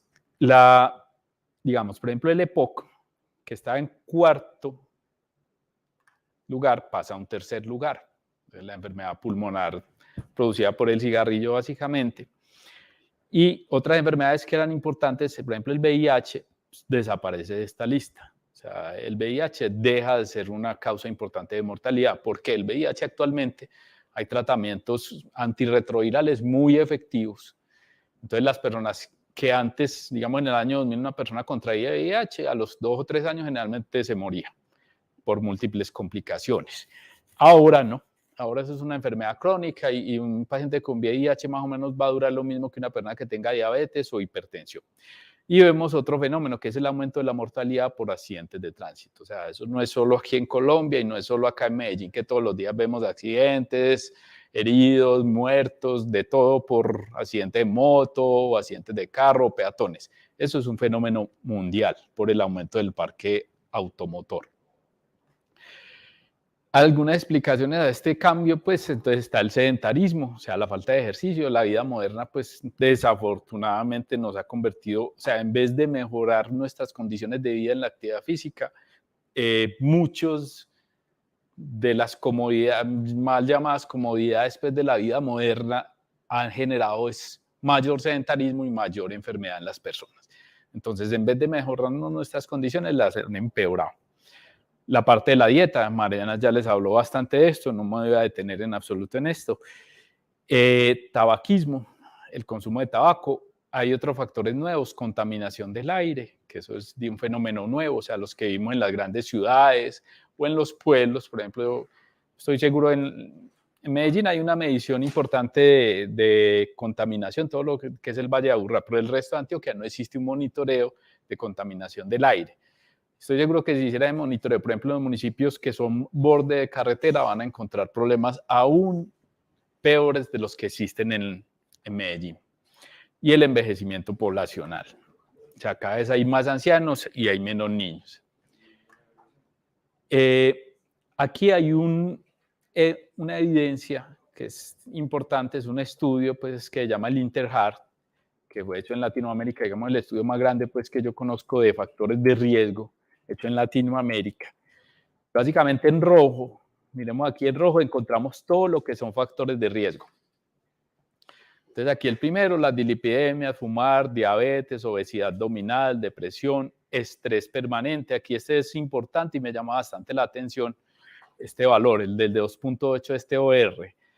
¿Qué nos quiere decir este 2.8? Que si yo vivo en estrés permanente, o sea, que una persona que tenga un muy alto nivel de estrés puede tener un riesgo de sufrir un infarto tan alto como una persona diabética, como una persona fumadora, como una persona hipertensa. Entonces, miremos que es un problema bien importante el del estrés. Y hay otro, el consumo de alcohol, también evidentemente es otro factor de riesgo. Y en amarillo, dos factores protectores. Entonces, hacer ejercicio y, como nos mencionaba ahora Mariana, consumo de frutas y vegetales. O sea, este estudio nos evidenció que yo consumo frutas y vegetales en una buena cantidad, tengo menos riesgo de sufrir un infarto y de morir por un infarto. Podemos hablar aquí como de los factores de riesgo. Primero que vamos a hablar es del sedentarismo. Entonces, como que la falta de ejercicio, pues sí, de actividad física que tenemos y la vida moderna nos ha afectado bastante en esto, porque antes, digamos, las personas tenían que, de algún modo, hacer actividad física para sobrevivir. O sea, en general, antes un campesino tenía que estar 8, 9 horas de su día trabajando para sobrevivir. Nosotros ya pasamos 8 o 9 horas del día sentados en un escritorio también para sobrevivir, pero es el efecto bien diferente. Entonces, este explica el 6% de la muerte en el mundo. ¿De qué es factor de riesgo el sedentarismo? Miremos que no es solo lo cardiovascular, o sea, tiene un montón de otros efectos a nivel de cáncer. Entonces, por ejemplo, el sedentarismo puede ser causa de cáncer de colon y de mama en las mujeres. Ya se sabe que es una de las causas que se podría prevenir en esto. Diabetes, infarto agudo de miocardio, esto ya lo habíamos hablado. Y otra cosa importante es la osteoporosis. Básicamente la osteoporosis es una enfermedad muy femenina. La mayoría de las personas que padecen osteoporosis son mujeres, en los hombres es menos frecuente. Y se caracteriza por una cosa, mujeres que no hacen ejercicio, fuman y son delgadas. Digamos, es la triada de la osteoporosis. Ese es el gran riesgo. Una mujer que tenga esas tres cosas, probabilidad de osteoporosis es muy alta y de que tenga problemas en edad avanzada, porque la osteoporosis no se manifiesta en la joven ni en los jóvenes, básicamente empieza a presentar manifestaciones después de los 50, 60, 70 años de edad. Aquí ya habíamos hablado pues de las explicaciones de por qué nos hemos vuelto más sedentarios cada vez. Y aquí tenemos algunas recomendaciones de la Organización Mundial de la Salud respecto al ejercicio. Esto ha cambiado mucho, o sea, para los que son personal de salud y que estén conectados, pongan atención porque ha cambiado mucho. O sea, ya estas recomendaciones se actualizaron y no es lo mismo que nosotros hacíamos hace 10 años. Entonces, idealmente, entonces fomentar caminar, usar bicicleta, usar medios de transporte, o sea, usar como medio de transporte el caminar o la bicicleta, que se usen como medios de transporte, o sea, minimizar el uso de carros, motos, transporte público en lo posible, realizar pausas activas laborales y miremos de acuerdo a la edad la recomendación que nos la hace la OMS. Entonces, un niño entre 5 y 17 años debería hacer mínimo 1 hora de actividad física de intensidad moderada a vigorosa. O sea, un niño debe hacer mínimo 1 hora diaria de ejercicio intenso. Entonces, esto es, hay veces la mayoría de los niños lo hacen, desafortunadamente, se pagan el tiempo libre sentados delante de una pantalla y digamos que el tiempo de educación física nunca alcanza a cubrir esto. O sea, un niño no recibe 5 clases de educación física a la semana, desafortunadamente. En las personas mayores, entonces, la idea es que hagamos más de 150 minutos de actividad física moderada. O sea, actividad física moderada como la definimos, digamos, los médicos de manera práctica, es que te ponga a sudar. O sea, que la persona esté sudando cuando camina. Por ejemplo, ya caminar tiene que ser a un ritmo rápido y que te ponga a sudar, que te genere un poquito de taquicardia, o sea, que el corazón se acelere. Y yo ahí puedo decir, estoy haciendo ejercicio. O sea, si usted va caminando despacio, lentamente, no le va a servir como actividad física moderada. Y hay otra recomendación bien interesante, que es la de 75 minutos semanales de actividad aeróbica intensa. O sea, actividad aeróbica intensa es, por ejemplo, la recomendación que yo le hago a la persona, o sea, que trabaja toda la semana, como la mayoría, digamos que yo me imagino que los que estamos conectados aquí, que trabajamos toda la semana, llegamos muy tarde a la casa y no tenemos la posibilidad de hacer ejercicio en el día, usted perfectamente podría hacer sábado, domingo, por ejemplo, a media hora, un poquito más de media hora, 40 minutos cada día de actividad física intensa, por ejemplo, un gimnasio, natación, bicicleta, ahí sí sería caminar, no nos va a servir, tendría que ser una actividad un poquito más intensa para que sirva. Entonces, realmente no hay disculpa para no hacer ejercicio, o sea, no existe ningún tipo de disculpa para que una persona no haga ejercicio. Hasta en un solo día se podría hacer. O sea, en un solo día la persona podría hacer 1 hora y media de ejercicio intenso y ya se sabe que tiene un efecto protector cardiovascular, que antes, digamos, pensábamos lo contrario. Y otros beneficios que tenemos del ejercicio, entonces, uno es la salud mental. Cuando uno hace ejercicio, libera endorfinas. Y las endorfinas son como, digamos, las moléculas pues, que llamamos de la felicidad. Entonces, lo que nos hace subir el ánimo. Yo creo que todos cuando hacemos ejercicio, después de que hacemos ejercicio, sentimos como un estado de ánimo bueno y nos sentimos como más tranquilos. Uno pensaría que está muy cansado, pero realmente la mayoría de las veces uno quiere inclusive seguir con otras actividades después del ejercicio. Eso yo creo que todos lo hemos sentido y es por eso. Hay evidentemente un beneficio estético, digamos que es lo que busca ahora mucha gente, independiente de la causa por la que quieran hacer ejercicio, pero la estética también es importante. Y en las personas mayores hay un beneficio bien importante que es la mejoría del equilibrio. O sea, las personas mayores, las caídas es algo muy delicado. Pues yo no sé si tienen ancianos en su casa o si tienen algún familiar anciano. Una caída en una persona anciana es algo muy delicado, muchas veces implica una fractura de cadera y fractura de cadera en una persona mayor de 70, 80 o 90 años. Hay veces no lo superan, hay veces la persona muere por esa causa. Hablemos ahora un poco de la parte de tabaquismo. Entonces, en tabaquismo, pues, ¿qué es el consumo del cigarrillo? Como vimos, es la segunda causa de muerte en el mundo, más o menos se calcula 8 millones de muertes al año.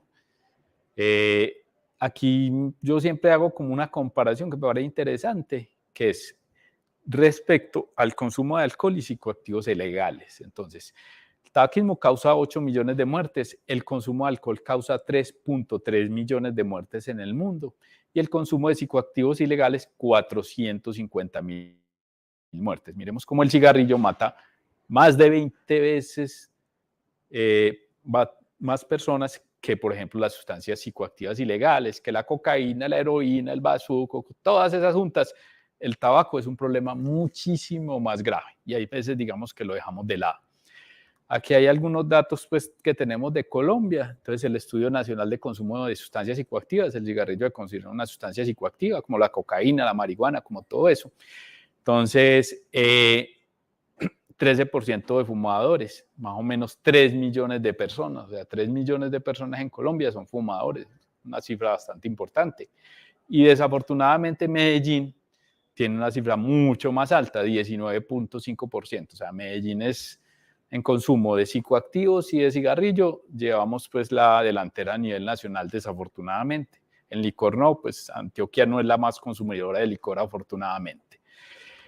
Y aquí podemos ver otra que es un poquito más delicada, que es una encuesta del 2018, que es el consumo de cigarrillo en jóvenes, o sea, en personas menores de edad. Y vemos que el 26.8% fuman o han sido fumadores.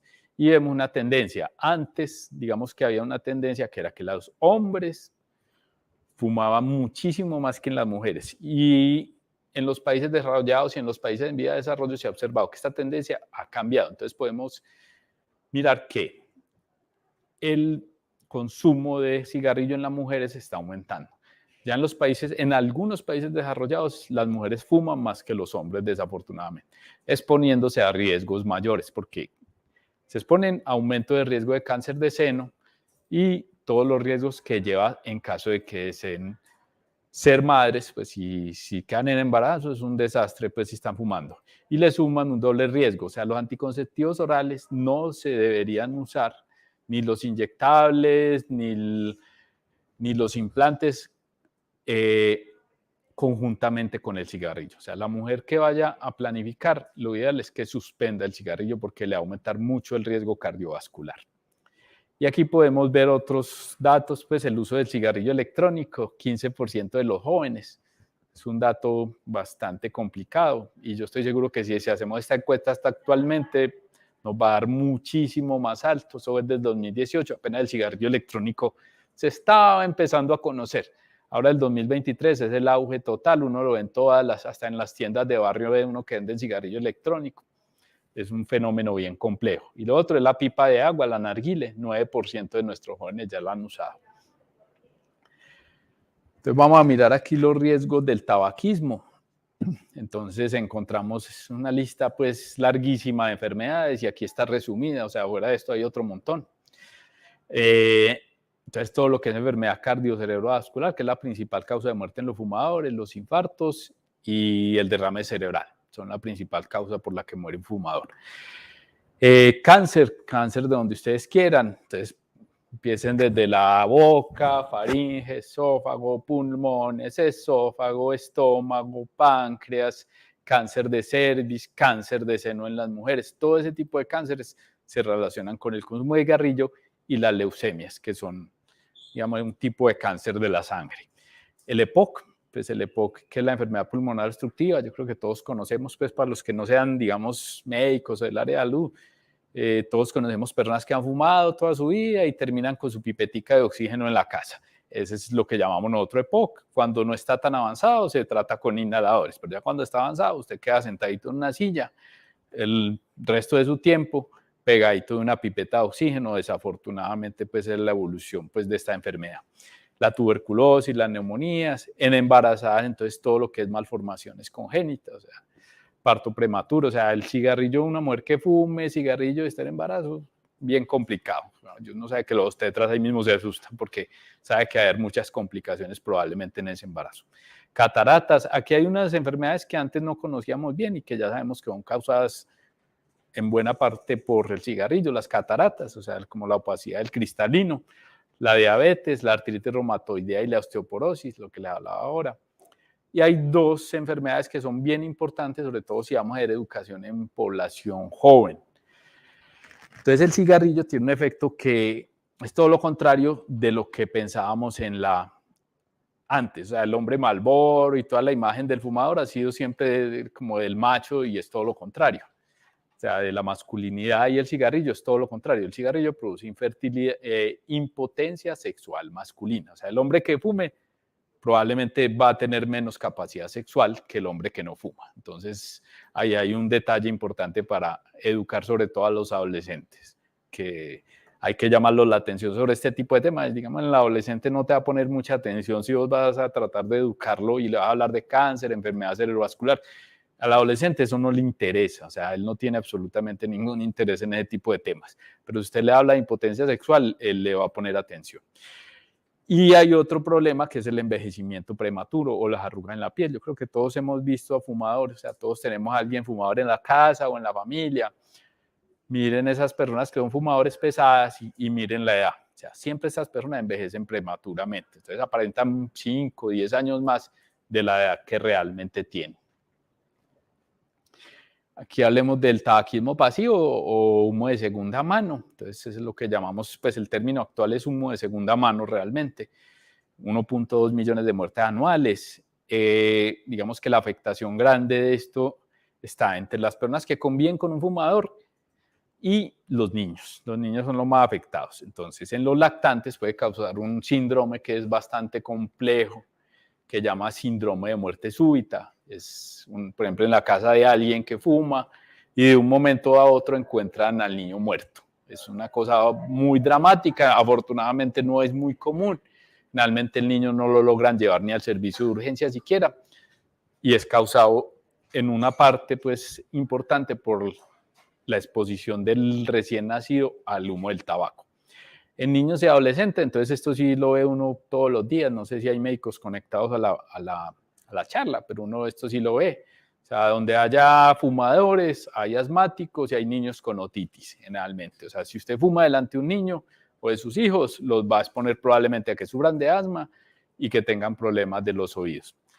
Y en adultos, lo que habíamos hablado ahora, en la enfermedad cardiovascular, el cáncer, las enfermedades respiratorias. Por ejemplo, yo convivo a alguien que está fumando todo el día delante de mí, me va a afectar. Hay un mito, pues, de lo que decía ahora Derso, como un mito urbano, de que el cigarrillo afecta más al que está cerca que al fumador. Eso es falso. O sea, es totalmente falso. Afortunadamente no es así. Es mucho mayor el riesgo para el fumador. Miremos que los fumadores directos tienen 7 millones de muertes y los fumadores indirectos, que es una población aún más grande, 1,2 millones de muerte. Entonces, lo que se ha visto en los estudios, entonces, que el fumador pasivo que llamamos, o la persona que se expone, no tiene tanto riesgo como el fumador directo. Hablemos aquí de que es la moda pues actualmente, que uno la ve por todos lados, y por donde uno vaya pues en Medellín, y yo creo que ya en los pueblos también desafortunadamente me ha tocado ver, y me ha tocado que los estudiantes me cuenten que estaban usando esto pues en grupos, por ejemplo, en algunas instituciones educativas que hemos visitado, puede llegar al 30%, 40% de estudiantes que ya están vapeando. Entonces, esto es lo que es el cigarrillo electrónico, lo que llamamos vapeador, vapor, como lo quieran llamar. O sea, son sistemas electrónicos de administración de nicotina. O sea, esa es la definición grande del cigarrillo electrónico. El cigarrillo electrónico, básicamente, esperen, yo miro aquí, una cosa en la próxima presentación. Yo me devuelvo. Espere, anterior. Entonces, el cigarrillo electrónico lo vamos a encontrar en muchísimas presentaciones. Lo que hace el cigarrillo electrónico es que él tiene una pequeña recámara, aquí la podemos ver, calienta y vaporiza. Eso no vaporiza agua como piensa la gente, eso no es vapor de agua.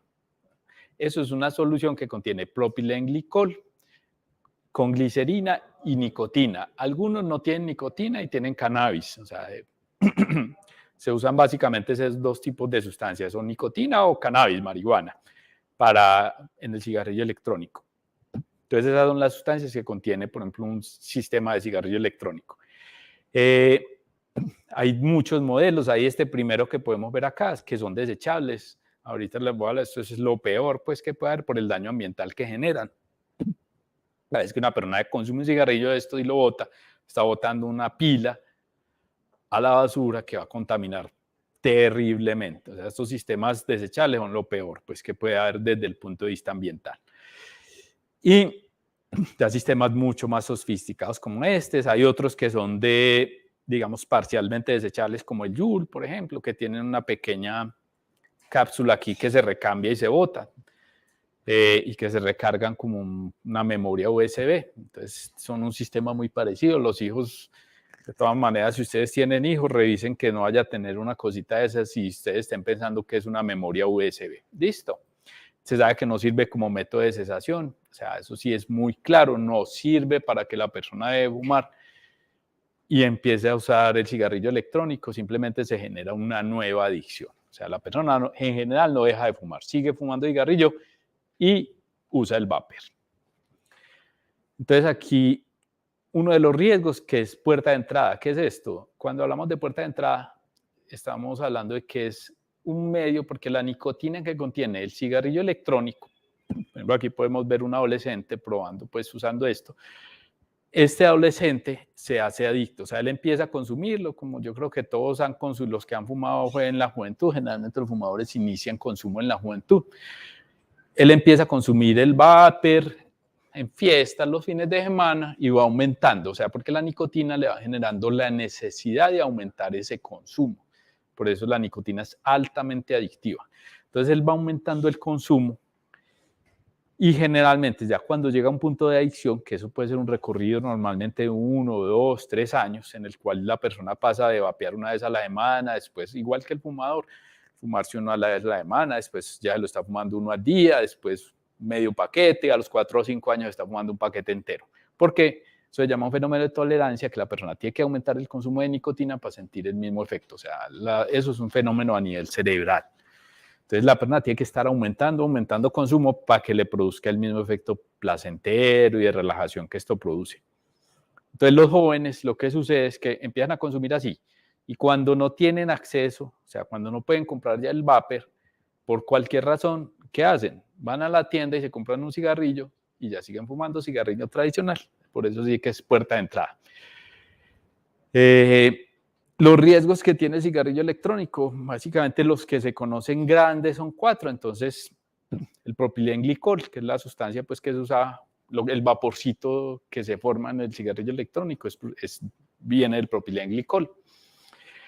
Produce alergias respiratorias importantes, puede producir neumonías bastante graves, lo mismo que la glicerina, o sea, pueden ser neumonías fatales, una cosa que llaman la enfermedad pulmonar intersticial o las neumonías eosinofílicas, que son muy, muy graves. O sea, generalmente la mortalidad de esto es casi de la mitad de las personas que les da se mueren.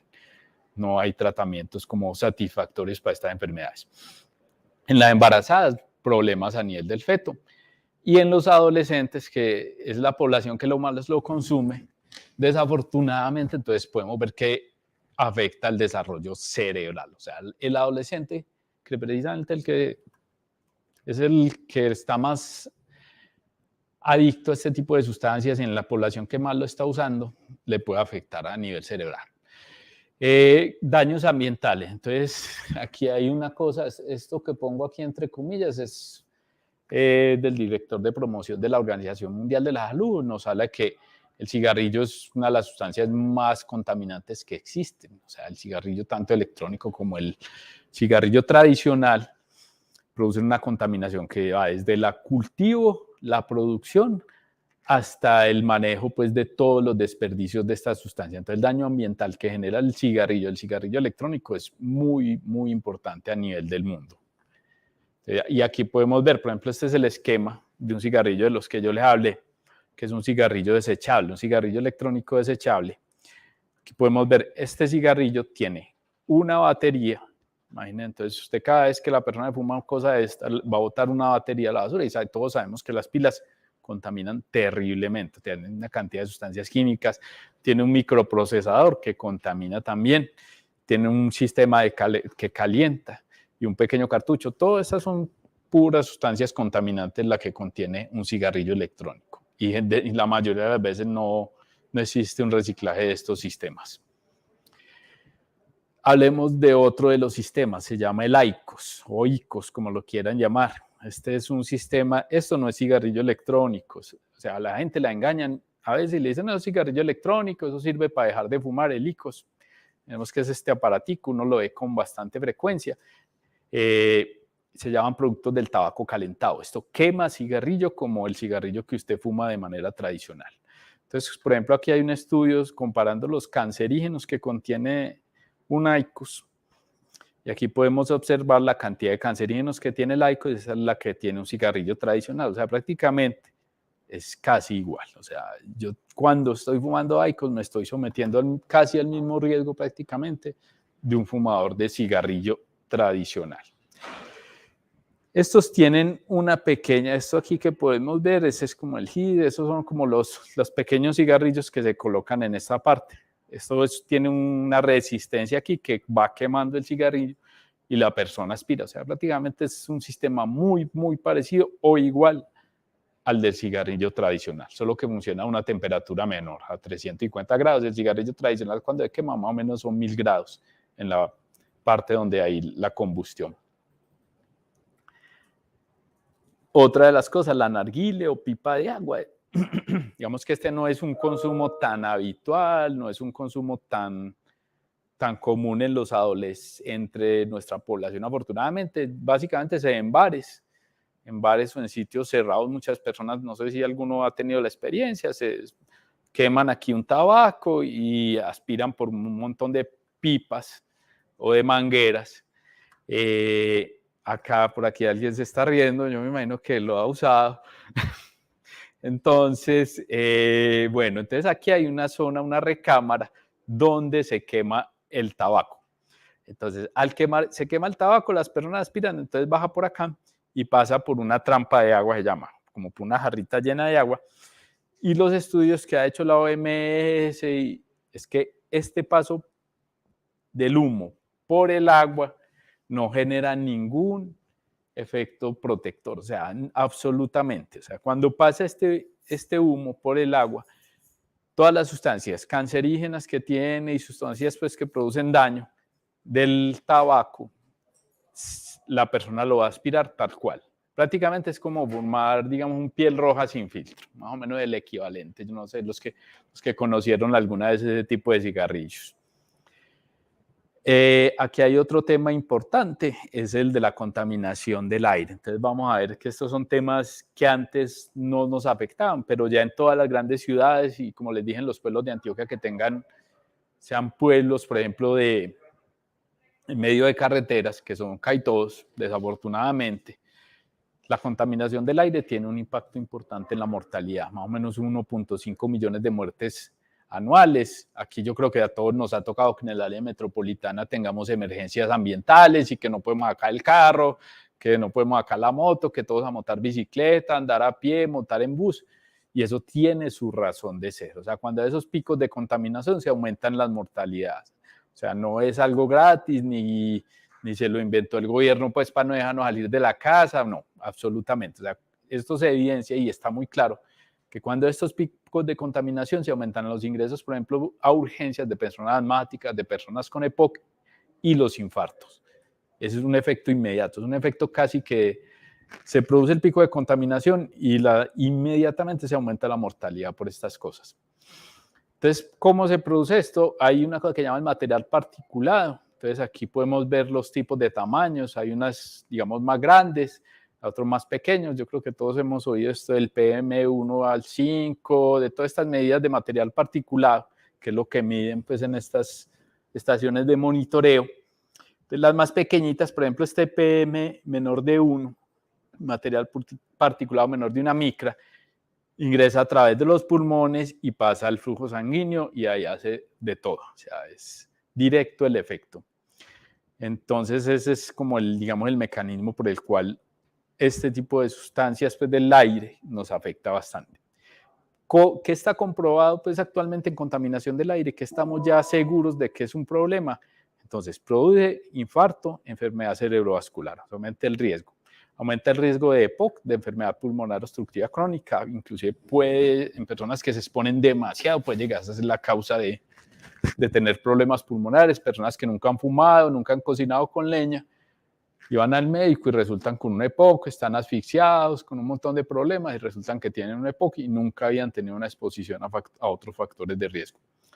Las infecciones respiratorias agudas, el cáncer de pulmón, el cáncer de vejiga y renal, se sabe que también está relacionado con esto, entonces con la contaminación. Aquí podemos ver un mapa, esto es de la OMS, es como un monitoreo que se hace a nivel mundial de la contaminación del aire. Entonces aquí podemos ver este puntico, adivinen qué es. Este puntico rojo, el más crítico en toda Colombia, es Medellín, evidentemente. O sea, nosotros somos el punto más crítico en Colombia en contaminación del aire. Aquí está Bogotá, está mejor que nosotros, pues desafortunadamente no, ellos están mejor que nosotros, desafortunadamente nosotros estamos peor que ellos en contaminación ambiental. Bueno, aquí ahí hablamos del café, no sé si Mariana habló del café, pero no creo que habló del café, ¿cierto que no? Bueno, entonces yo les hablo del café, aquí tenemos buenas noticias con el café. O sea, el café, los estudios que se han realizado, entonces todos los estudios nos han mostrado que el café tiene un efecto protector de la mortalidad, o sea, podemos ir tranquilamente tomando café. O sea, el café no lo debemos contraindicar en los pacientes, excepto, hay algunas excepciones, o sea, evidentemente hay excepciones. Por ejemplo, los pacientes que sufren de taquicardias, los pacientes hay que tener cuidado, o sea, taquiarritmias, taquicardias, pacientes que sufran de reflujo gastroesofágico, de gastritis, no es como muy bueno, y los que sufran de insomnio, entonces podrían tomarse su último cafecito por al mediodía. Si uno sufre de insomnio, absolutamente nada de cafeína después del mediodía. Y otra cosa, por aquí me están haciendo caritas y me están hablando del azúcar, ese es otro detalle y bien importante, súper importante, o sea, el problema del café es que lo consumimos con azúcar, o sea, lo ideal es cero azúcar en el café, o sea, nos deberíamos acostumbrar a consumirlo con el sabor tal cual o con un poquito de leche, no hay problema con la leche, pero sin azúcar, porque el problema, por ejemplo, en los diabéticos, en las personas obesas, lo que les hablaba ahora de Mariana, es que, por ejemplo, la persona se acostumbra a tomarse el café, 3, 4 cucharadas de azúcar, y eso es una carga de glucosa muy alta, entonces ahí sí tenemos que... Y hay otra cosa importante, el café contiene sustancias antioxidantes que digamos que en el café de preparación tradicional, que hacemos una greca, lo molemos, todo ese tipo de cafés, hay una cantidad más alta de antioxidantes que en el café instantáneo. O sea, nosotros idealmente deberíamos preparar el café, digamos, de la manera tradicional, moliéndolo, filtrándolo y tomándolo no tal cual. Disminuir, digamos, el café instantáneo. No es que se dañe el café instantáneo, pero el café tradicional, preparado o molido, tiene más efectos a nivel cardiovascular, protege más a la población.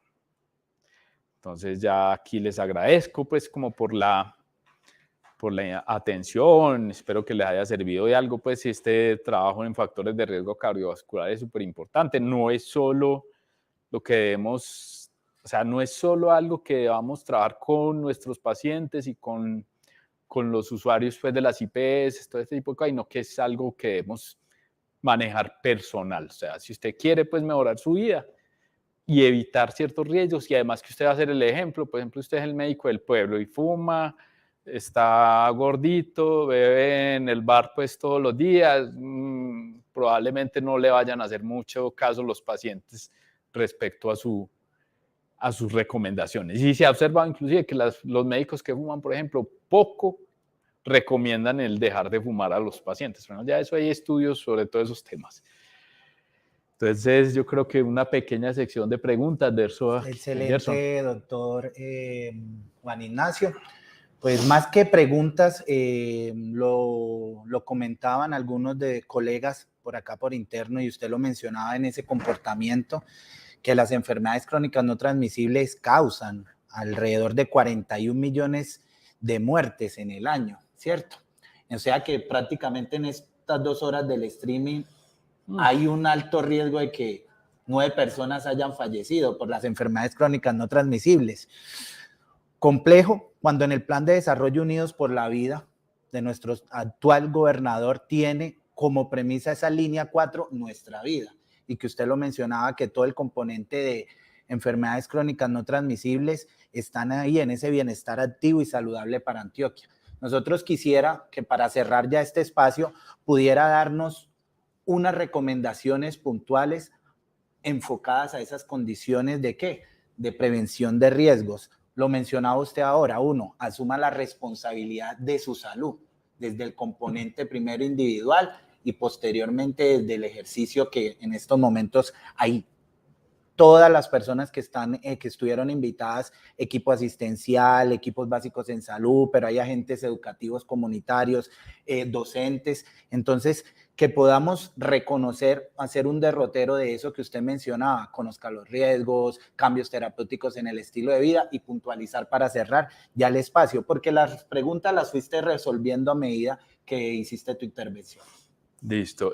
Hay algo importante, yo creo que es lo que llamamos empoderamiento. O sea, nosotros desde la OMS, pues sí, y desde el ministerio y la gobernación se está trabajando pues ese tema del empoderamiento, que es yo debo asumir mi propia vida y yo debo asumir el manejo de los riesgos que yo tengo en mi vida. O sea, yo mismo, eso no es labor del médico, eso no es labor de la enfermera, eso no es culpa de la EPS.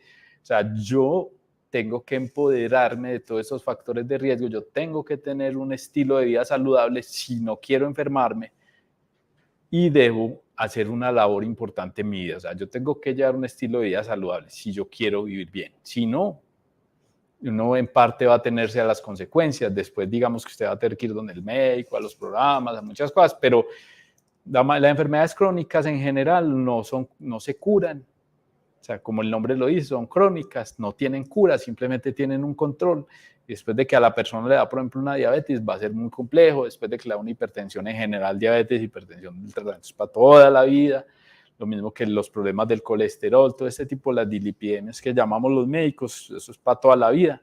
Entonces, ¿qué podemos hacer? Es eso, o sea, empoderarnos y tener un estilo de vida saludable. Y a nivel de la salud, del personal de salud, tenemos una responsabilidad muy importante que es este mensaje, pues difundir este mensaje educativo, la parte de dieta, ejercicio, todo el manejo del estrés, todo este tipo de componentes son súper importantes. Bueno, muchas gracias, doctor Juan. Con eso terminamos. Tal como lo manifestó en su mensaje nuestra compañera Mariana Arboleda y lo acaba de decir el doctor. Primero, empoderarnos de nuestra salud. Segundo, transmitir el mensaje.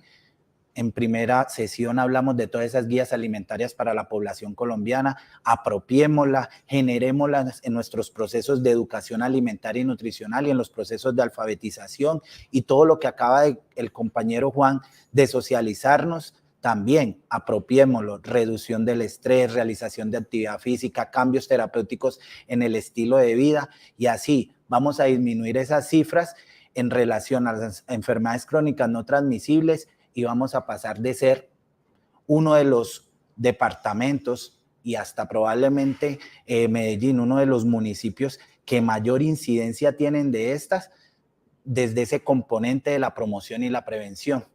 Agradecerles a todos su asistencia y aquí estaremos transmitiendo más mensajes con el componente de ¿qué? De promoción y mantenimiento de la salud desde la Dirección de Salud Colectiva.